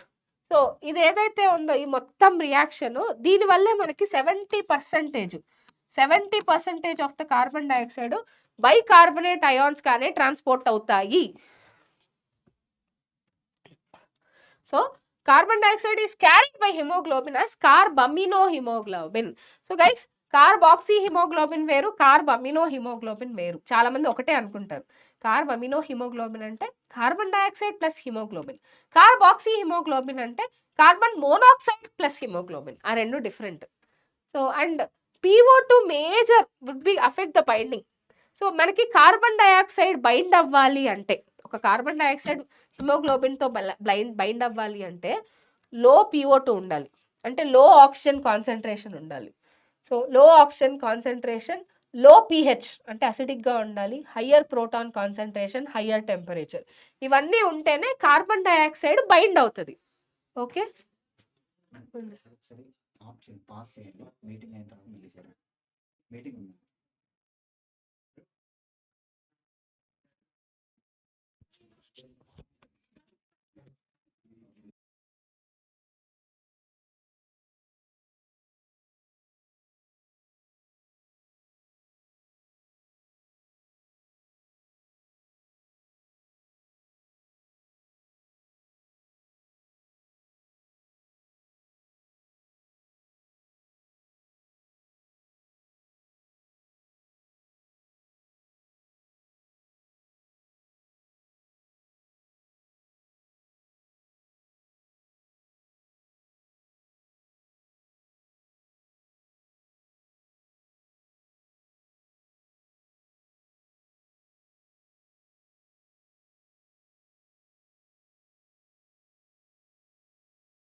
லைட் எரிஞ்சாதான் மைக் ஆன்ல இருக்கும்.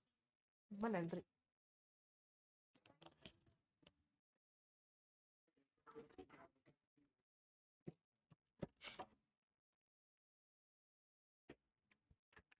ఓకే. సో గైస్, సో అలాగా కార్బన్ డయాక్సైడ్‌ని పట్టుకునే దాన్ని బట్టి కూడా మనకి డిఫరెన్స్ వస్తదనమాట. అంటే ఎలా అంటే, ఇప్పుడు కార్బన్ డయాక్సైడ్ ఆక్సిజన్‌ని బైండ్ అవ్వాలనుకోండి. ఇప్పుడు కార్బన్ డయాక్సైడ్ హిమోగ్లోబిన్‌ని బైండ్ అవ్వాలి అనుకోండి. సో దాన్ని ఇప్పుడు ఎలా అంటే, కార్బన్ డయాక్సైడ్ హిమోగ్లోబిన్‌ని పట్టుకోవాలి అంటే హై కార్బన్ డయాక్సైడ్ కాన్సంట్రేషన్ ఉండాలి. అంటే హై పీసీఓ2 ఉండాలి. లో పీఓ2 ఉండాలి. హై ప్రోటాన్ కాన్సంట్రేషన్ ఉండాలి. హై టెంపరేచర్ ఉండాలి.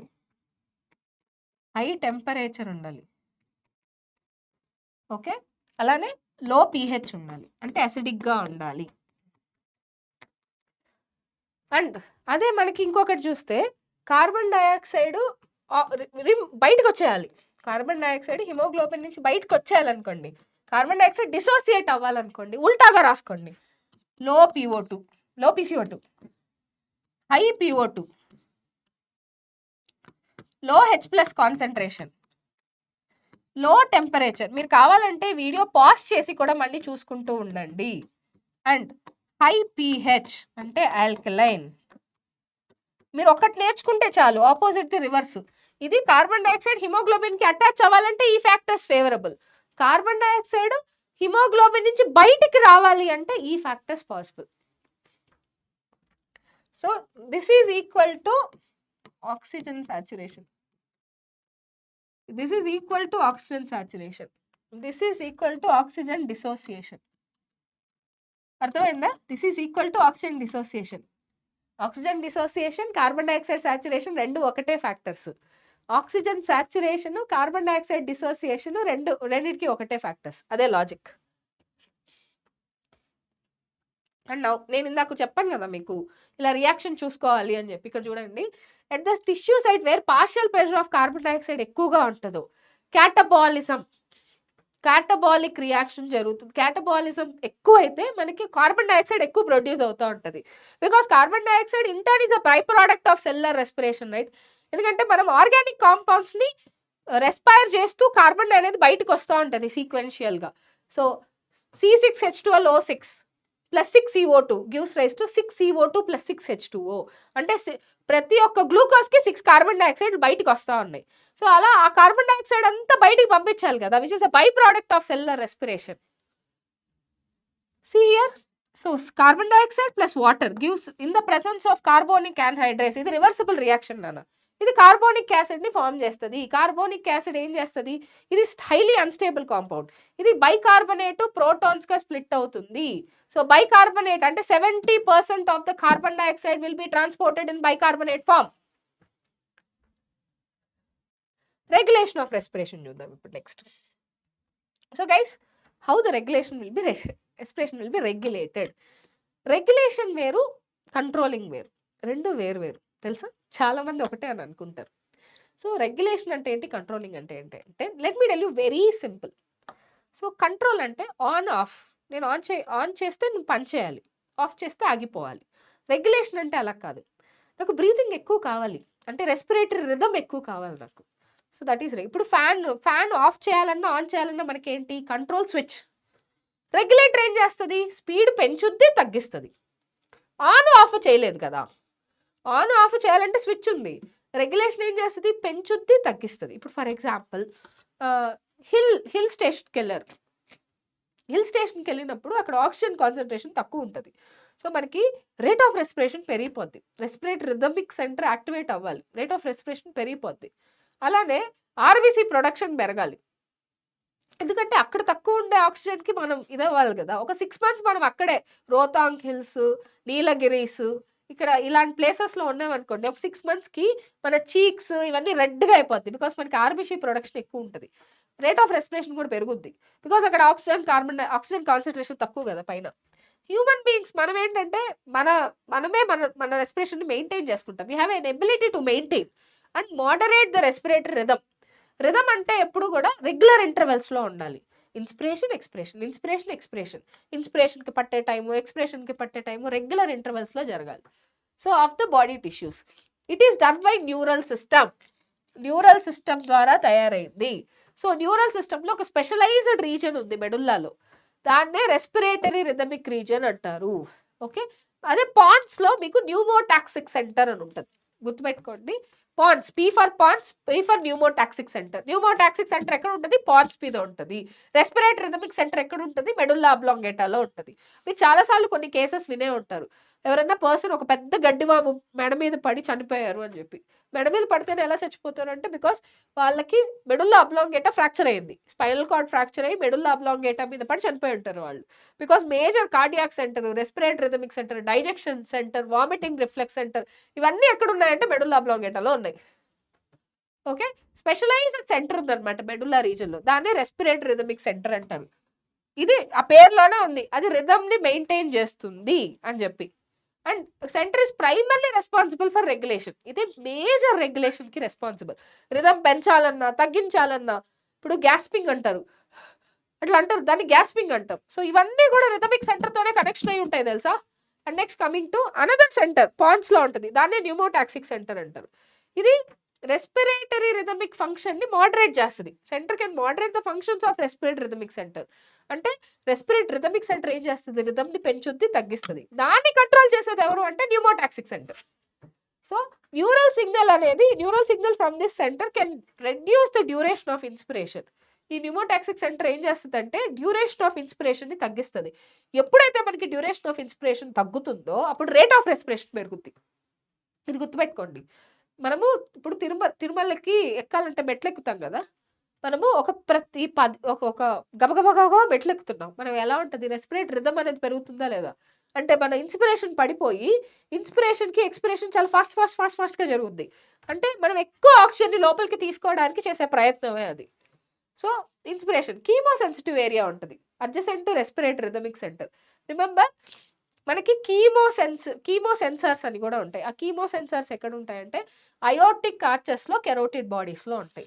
ఈ అయోటిక్ ఆర్చెస్లో, కెరోటిడ్ బాడీస్లో ఉండే కీమో సెన్సిటివ్ ఏరియాస్ కార్బన్ డైఆక్సైడ్ని హై కార్బన్ డైఆక్సైడ్ని, హై ప్రోటాన్స్ని మాత్రమే డిటెక్ట్ చేయగలవు.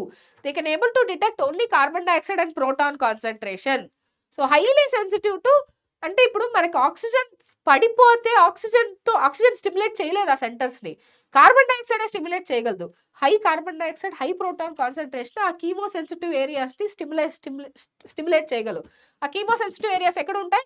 అయోటిక్ ఆర్చెస్, కెరోటిడ్ బాడీస్లో ఉంటాయి. ఇవి హై కార్బన్ డైఆక్సైడ్, హై ప్రోటాన్స్ని స్టిమ్యులేట్ చేస్తే ఆబ్వియస్లీ మనకి రెస్పిరేటరీ రిథమ్ అనేది మనకి ఎక్కువ తక్కువ అవుతుంది. నౌ కమింగ్ టు ఈ సబ్స్టెన్స్ ఎప్పుడైతే పెరుగుద్దో ఆబ్వియస్లీ ఈ కీమో సెంటర్ యాక్టివేట్ అయ్యి ఈ మెడుల్లా పక్కనే ఉంటుంది కదా, these centres are present in the medulla, near by the medulla. ఇవ్వండి, రెస్పిరేటరీ రిథమిక్ సెంటర్కి దగ్గరగా ఉంటుంది, మనకి దగ్గరగా ఉంటుంది కాబట్టి obviously excuse me, respiratory rhythmic సెంటర్కి దగ్గరగా ఉంటుంది కాబట్టి higher concentration of carbon dioxide, higher concentration of protons డైరెక్ట్గా ఈ రెస్పిరేటరీ రిథమిక్ సెంటర్ని రెగ్యులేట్ చేస్తాయి. అంటే ఇప్పుడు కాన్సన్ట్రేషన్ కార్బన్ డైఆక్సైడ్ కాన్సన్ట్రేషన్ పెరిగింది, ప్రోటాన్ కాన్సన్ట్రేషన్ పెరిగింది అంటే రిథమ్స్ ఇవి కూడా పెరుగుతాయి, which in turn signal the rhythmic centre to make necessary adjustment అయ్యేలా చేస్తాయి. సో రిమెంబర్, ఎప్పుడు కూడా హయ్యర్ ఆక్సిజన్, లోవర్ ఆక్సిజన్ ఇవి డిటెక్ట్ చేయలేవు ఈ సెంటర్స్. కేవలం higher carbon dioxide, higher protons లెవెల్స్ని మాత్రమే డిటెక్ట్ చేయగలవు. They can only able to detect the carbon dioxide and protons, not the oxygen. Remember this point. So next, receptors ఎక్కడ ఉంటాయి? Chemosensory receptors are present in aortic arches and carotid bodies. ఇవి changes in carbon dioxide and ప్రోటాన్స్ని మాత్రమే detect చేయగలవు. పెరిగినా detect చేయగలవు, తగ్గినా detect చేయగలవు. They are only sensitive to carbon dioxide and protons, that's it. So necessary signals to rhythmic సెంటర్ని పంపించి రెస్పిరేటరీ రిథమ్ని ఆల్టర్ చేయగలదు. రెస్పిరేటరీ రిథమ్ విపరీతంగా ఆల్టర్ అవుతుంది అనుకోండి, దాన్ని న్యూమోటాక్సిక్ సెంటర్ కంట్రోల్లో పెడుతుంది. చాలు ఇంకా కొంచెం మోడరేట్ అవ్వు అని చెప్పి. So the role of oxygen in regulation of respiratory rhythm is quite insignificant. వాళ్ళే ఇచ్చేశారు. అసలు రెస్పిరేటరీ రెగ్యులేషన్లో మనకి ఆక్సిజన్కి రోలే లేదు అని చెప్పారు.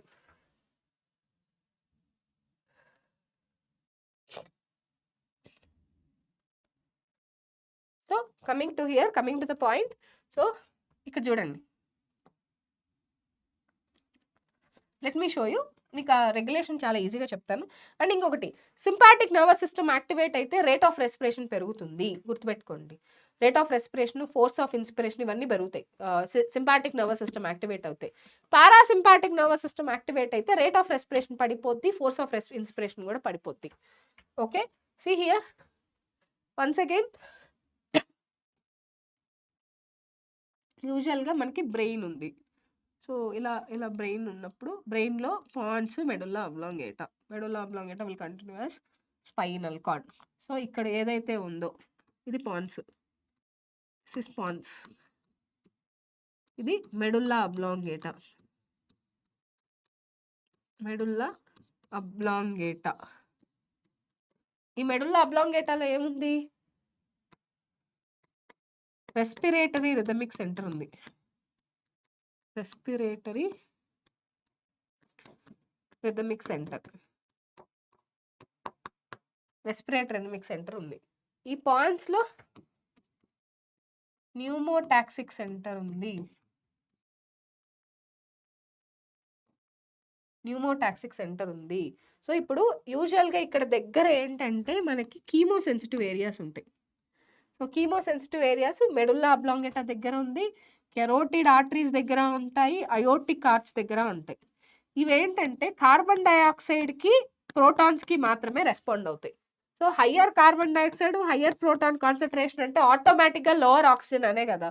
ఇప్పుడు ఇవి ఇమీడియట్గా ఏంటి, రెస్పిరేటరీ రిథమిక్ సెంటర్కి సిగ్నల్స్ని పంపించేస్తాయి. ఓకే, సిగ్నల్స్ని పంపించేస్తాయి.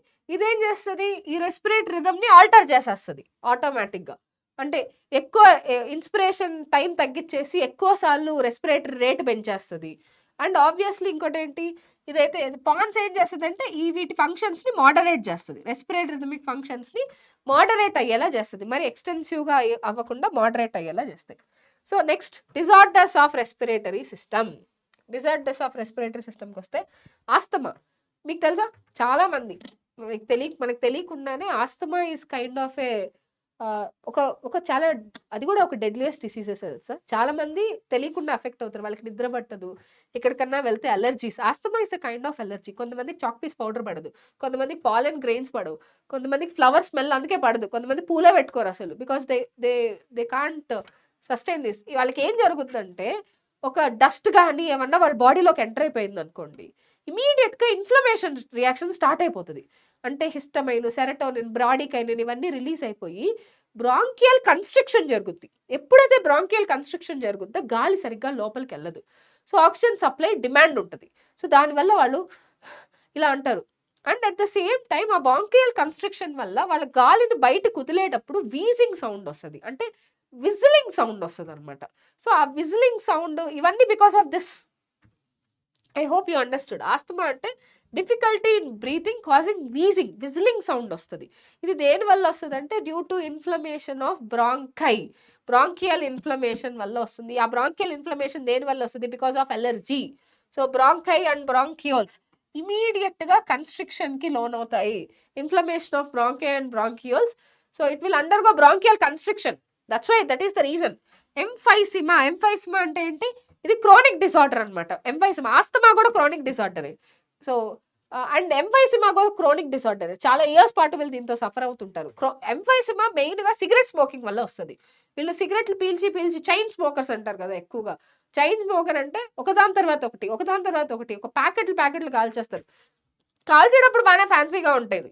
ముందుగా చెప్తున్నాను మీకు, బికాస్ మీ ఏజ్ అంతా అడలోసెన్స్ ఏజ్ కాబట్టి చెప్తున్నాను నేను మీకు. ఇది చాలా మంది సినిమాల్లో చూసి లేకపోతే వెబ్ సిరీస్లో చూసి చాలా దగ్గర చూసి they will be thinking like it's a kind of hype, it's a kind of vibe, అలా స్మోక్ చేయాలి ఇలా స్మోక్ చేయాలని. బట్ రిమెంబర్, సో మీకు డౌట్ రావచ్చు, చాలా మంది ఉన్నారు కదా మ్యామ్ స్మోకింగ్ చేస్తే అందరికీ క్యాన్సర్ రాదు కదా అని చెప్పి.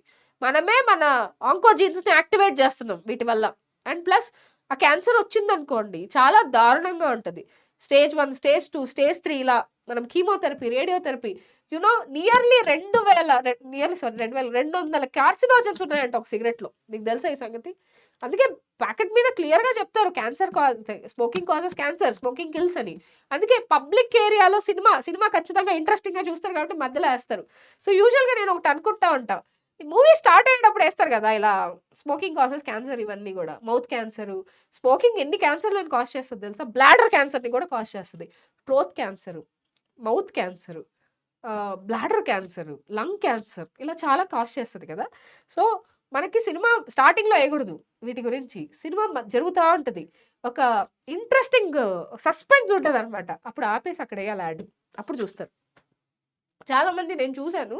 రీసెంట్ టైమ్స్‌లో యాడ్స్ చూడడానికి కూడా ఇష్టపడట్లేదు. ఎందుకంటే they will be closing there ice and ఇట్లా కళ్ళు దించుకుంటారు. మీరు కూడా ఐ థింక్ మనం కూడా అలాంటి పనులు చేసే ఉంటాం. అప్పుడే మనం మూవీ స్టార్ట్ అవుతుంది అంటే మనం పాప్‌కార్న్ అవన్నీ తెచ్చుకొని కూర్చుంటాం. కూర్చున్న తర్వాత అప్పుడే తింటూ ఉంటాం. అప్పుడే యాడ్ ఏస్తారు. Smoking add. ఒకప్పుడు దాన్ని పెద్ద మీమ్స్‌గా క్రియేట్ చేసాము. సో, స్మోకింగ్ యాడ్ ఏస్తారు. స్మోకింగ్ యాడ్ ఎయంగానే అందరూ తలలు దించుకుంటారు. ఏదో మాట్లాడుతుంటారు. కానీ దాన్ని చూడరు. ఒకసారి నిజంగా చూస్తే ఎవరికీ స్మోక్ చేయాలన్న ఆలోచన రాదు. సో, కాబట్టి ఎలా వేయాలి స్మోకింగ్ యాడ్ అంటే ఎప్పుడేయాలి స్మోకింగ్ యాడ్? కరెక్ట్‌గా ఒక సస్పెన్స్ సీన్ జరుగుతుంది. సడెన్‌గా ఆపేసి స్మోకింగ్ యాడ్ ఎయాలి. అప్పుడు తెలుస్తది. స్మోకింగ్ కాజెస్ క్యాన్సర్ అని చెప్పి నిజంగా. నిజంగా పాపం మంచి చెప్తూ ఉంటే మంచి కూడా బోర్ కొట్టేస్తది. అది ఏ టైంలో చెప్పాలో ఆ టైంలో చెప్పాలి. అప్పుడే మనకి వింటాం. Even whoever it may be. So, emphysema. So, ఎంఫైసిమాలో ఏంటంటే ఆల్వియోలార్ వాల్ డిస్ట్రక్ట్ అయిపోద్ది. ఆల్వియోలార్ డిస్ట్రక్ట్ అయిపోయిందనుకోండి రెస్పిరేటరీ మెంబ్రేన్ పోద్ది. రెస్పిరేటరీ మెంబ్రేన్ పోయిందనుకోండి యాక్చువల్లీ ఆల్వియోలార్ ప్లేస్‌లో మీకు ఫైబ్రస్ టిష్యూ ఫార్మ్ అయిపోద్ది. ఫైబ్రస్ టిష్యూ ఫార్మ్ అయిపోతే మీకు ఎక్స్‌చేంజ్ ఆఫ్ గ్యాసెస్ జరగదు. సో, బ్లడ్‌లో ఆక్సిజన్ కాన్సంట్రేషన్ తగ్గిపోతది. ఎప్పుడైతే బ్లడ్‌లో ఆక్సిజన్ కాన్సంట్రేషన్ తగ్గిపోద్దో కార్బన్ డయాక్సైడ్ కాన్సంట్రేషన్ పెరిగిపోద్ది. ప్రోటాన్ కాన్సంట్రేషన్ పెరిగిపోద్ది. సో, అసిడోసిస్ వచ్చేస్తది. విత్ ఆల్ దీస్ థింగ్స్ మీరే ఆలోచించండి. So, this is major causes cigarette smoking. ఇచ్చేసారు చూడండి. ఆ ఒక్క నికోటిన్ కోసం తాగుతారు ఆ సిగరెట్టు. ఎందుకు తాగుతారో అర్థం కాదు. సో, ఏదైనా సరే ఎనీథింగ్ మన మైండ్‌లో ఏంటో తెలుసా? ఇట్లా లైక్ ఫిక్స్ చేసేసుకుంటాం. అందుకే స్టార్టింగ్ కాఫీ గురించి చెప్పా కదా! ఈవెన్ కాఫీ ఈస్ ఆల్సో అంత కెఫెయిన్ తాగకూడదు. రోజుకి కూడా కెఫెయిన్ మోతాదు కూడా చాలా లిమిటెడ్‌గా ఉండాలి. Black coffee and I changed myself. నేను ఇంతకుముందు కాఫీ అంటే I was a coffee addict అనుకోండి. ఇప్పుడు ఎలాగైతే అందుకే నాకు నేనే చెప్పుకుంటా. I changed later to black coffee. So, likewise people has to change for a better life and better living. Because not for our sake. అదేదో సినిమాలో చెప్తారు కదా! మనకొస్తే కష్టం మన వాళ్ళకొస్తే నరకం అని చెప్పి. సో, గైస్ మనకొస్తే మనం భరించగలం ఏం కాదు అని. కానీ మన వాళ్ళకొస్తే ఇట్స్ ఎ వెరీ హార్డ్ చాలా పెయిన్‌ఫుల్ థింగ్ తెలుసా అది. And occupational respiratory disorders. నేను రీసెంట్‌గా ఒక డాక్యుమెంటరీ చూసాను. సో, పర్టిక్యులర్‌గా ఒక ప్లేస్ ఆఫ్ రాజస్థాన్‌లో బ్యాంగిల్స్ తయారు చేస్తారంట. బ్యాంగిల్స్ తయారు చేస్తే వాళ్ళేం చేస్తారంటే ఓల్డ్ విరిగిపోయిన బ్యాంగిల్స్, అద్దాలు అవన్నీ తీసుకొచ్చి అంత 2000 డిగ్రీస్ ఫ్లేమ్‌లో పెట్టి వాళ్ళు ఆ ఫ్యూమిగేటరీలో పెట్టి వాటిని బాగా లిక్విఫై చేసి గాజుల్ని తయారు చేస్తారు. ఇలా గాజుల్ని తయారు చేసేటప్పుడు తెలుసా? వాళ్ళు ఎంత స్మోక్, డస్ట్ లోపలికెళ్ళిపోద్దో. వాళ్ళకి ఎప్పుడు న్యూమోకోనియోసిస్ అని వస్తది. డస్ట్. ఎలర్జిక్ రియాక్షన్స్ వస్తాయి. వాళ్ళకి యాక్చువల్లీ ప్రొటెక్టివ్ మాస్కులు అవన్నీ ఇచ్చినా గానీ, వాళ్ళు ఆ మాస్కులు పెట్టుకొని వర్క్ చేయలేరంట. చాలా ఇబ్బందిగా ఉంటది తెలుసా? మనం ఏమనుకుంటాం, ఏముందిలే ప్రొటెక్టివ్ గ్లౌజులు, మాస్కులు ఈ స్పెక్స్ పెట్టేసుకుంటే గాగల్స్ పెట్టేసుకుంటే సరిపోద్ది అని అనుకుంటాం. That's not that easy. ప్రతి ప్రతి ఫ్యాక్టరీలో చేసే ఉద్యోగాల వెనకాల చాలా మంది యొక్క లైఫ్స్ ఆధారపడతాయి.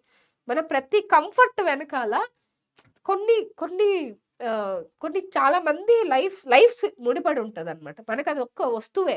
వాళ్ళకది ఒక life. So, we have to feel that occupational respiratory డిసార్డర్స్‌లో ఇప్పుడు కోల్ మైన్స్‌లో చాలా మంది వర్క్ చేస్తారు. వాళ్ళు ఎంతమంది తెలుసా? వాళ్ళకి రెస్పిరేటరీ లంగ్ డిసీజెస్ వస్తాయి లాస్ట్‌లో వాళ్ళ ఏజ్ ఓల్డ్‌లో. In certain industries especially grinding stone industry.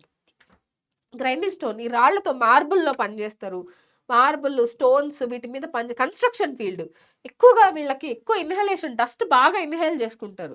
So, defence mechanism కూడా కోప్ అప్ చేయలేదన్నమాట ఈ సిట్యుయేషన్‌ని.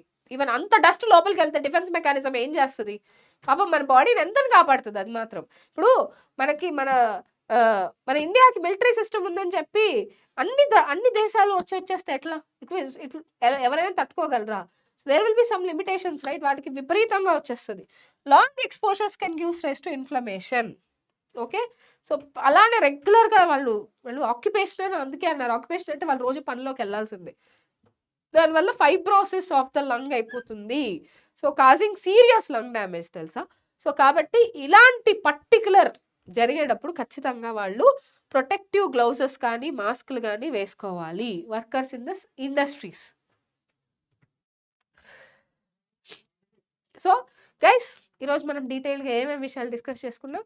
ఈరోజు మనం డీటెయిల్డ్గా discussed about breathing and exchange of gases. అసలు బ్రీతింగ్ అంటే ఏంటి, రెస్పిరేషన్ అంటే ఏంటి, so what is exchange of gases, regulation of respiration, disorders. ఈ చాప్టర్లో మీరు ఒక విషయం అర్థం చేసుకోండి. మీరు పర్టికులర్గా 2 మార్క్స్ 4 మార్క్స్ ఖచ్చితంగా వస్తుంది. ఒక 2 మార్క్ ఒక 4 మార్క్ వస్తుంది. ఈ ఎన్ని హ్యూమన్ ఫిజియాలజీ చాప్టర్ తీసుకున్నా మినిమం 6 మార్క్స్ వెయిటేజ్ ఉంటుంది. 6 మార్క్స్ వెయిటేజ్ ఉంటుంది. ఇప్పుడు రెగ్యులేషన్ ఆఫ్ రెస్పిరేషన్ ఉంది, they can give it as 4 mark question. అంటే ఇయర్ క్వశ్చన్ పేపర్ ప్యాటర్న్ కూడా మారుతుంది కదా కొంచెం. సో వీఆర్ గెటింగ్, సో కాబట్టి వాటన్నిటిని గుర్తుపెట్టుకొని వీఆర్ కమింగ్ విత్ అంటే రీలబుల్గా. Remember, concept is always important. Concept లేకుండా క్వశ్చన్ అండ్ ఆన్సర్ మాత్రమే చదివి ఎగ్జామ్ రాస్తాను అంటే దానికి పెద్దగా మీనింగ్ ఉండదు. So understand the concept, make yourself. మీరు చాలా కాన్ఫిడెంట్గా వెళ్ళి ఎగ్జామ్ రాస్తారు. కాన్సెప్ట్ వచ్చి రాసే వాళ్ళ కాన్ఫిడెన్స్ ఒక రకంగా ఉంటుంది. వాళ్ళు ఏంటంటే ఒకవేళ క్వశ్చన్ కొంచెం మ్యానిపులేట్ అయ్యి వచ్చినా కానీ దాన్ని మార్చుకొని రాసేయగలరు. కాన్సెప్ట్ తెలియకుండా ఓన్లీ క్వశ్చన్ అండ్ ఆన్సర్ నేర్చుకొచ్చారనుకోండి, మధ్యలో ఒక పాయింట్ ఫ్లో మిస్ అయినా వాళ్ళ క్వశ్చన్ మొత్తం కొలాప్స్ అయిపోద్ది. Like how the lungs will get collapsed. So కొన్ని క్వశ్చన్స్ చూద్దాం ఎలా ఇస్తారు వీటిల్లో క్వశ్చన్స్ అని చెప్పి. సీ హియర్ 2 మార్క్స్ క్వశ్చన్ చూసినట్టయితే what is vital capacity. Vital capacity అంటే ఏంటి? Tidal volume, inspiratory reserve volume, expiratory reserve volume. So state the volume of air remaining in the lungs after normal breathing. Residual volume, ఎందుకంటే lungs collapse అవ్వకుండా ఉండాలి కదా. Diffusion of gases occur in the alveolar reason only, not in the other parts of the respiratory system. What are the major transport mechanisms of carbon dioxide? 70% will be of bicarbonate. 20 to 25% will be of 20 to 25% will be with hemoglobin.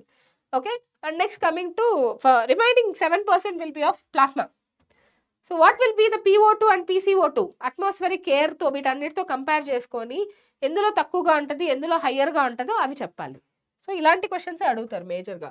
Inspiration ఎలాగా, process of inspiration ఎలా జరుగుద్ది?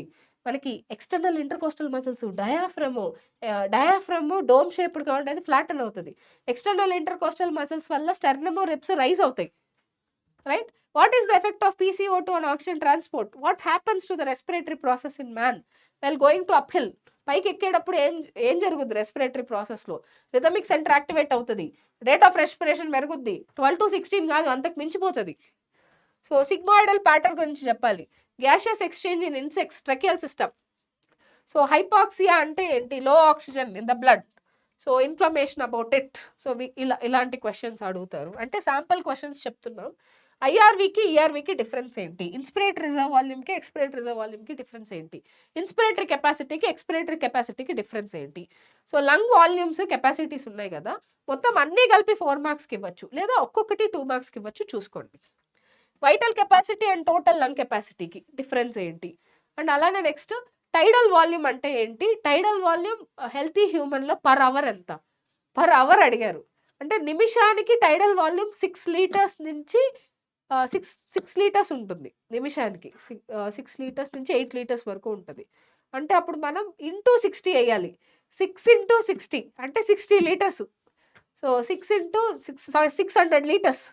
6 into 60 6 30 sorry 360 litres per an hour. 6 360 litres per hour. Tidal volume will be 360 litres. ఒక tidal volume వచ్చేసరికి 500 ml, మినిట్కేమో 6 litres. ఒక నిమిషానికి ఒక గంటకి 60 నిమిషాలు ఉంటుంది కాబట్టి 6 లీటర్స్ ఇంటూ 60 మినిట్స్ అంటే 360 litres. Now yeah, so guys these are the sample questions. మీకు ఇలాంటివి వచ్చే ఛాన్సెస్ ఎక్కువగా ఉంటాయి. అండ్ డోంట్ వరీ, కమింగ్ క్లాసెస్లో మీ PW మీతో ఉంటుంది. మీకు కావాల్సిన అన్ని రకాల content support, questions, PYQs, DPPs అవన్నీ మీకు ఖచ్చితంగా అందిస్తాము. సో గైస్, ఇలాంటి కంటెంట్ కావాలంటే మమ్మల్ని ఖచ్చితంగా ఫాలో అవ్వండి. And remember, always content is the king. Content ఉంటే చాలు, మీరు ఎలాంటి ఎగ్జామ్ అయినా రాయొచ్చు. అది IPA, EAP సెట్టా, నీటా అని సంబంధం లేదు. మీరు ఎలాంటి ఎగ్జామ్ అయినా, నేషనలైజ్డ్ ఎగ్జామ్ అయినా, స్టేట్ బోర్డ్ ఎగ్జామ్స్ అయినా, anything you can able to write with the content. So కంటెంట్ది సుప్రిమసీ పెట్టేసుకోండి. Okay, so guys, thank you very much. See you in the next class with remaining human physiology topics. Thank you very much. Bye bye by.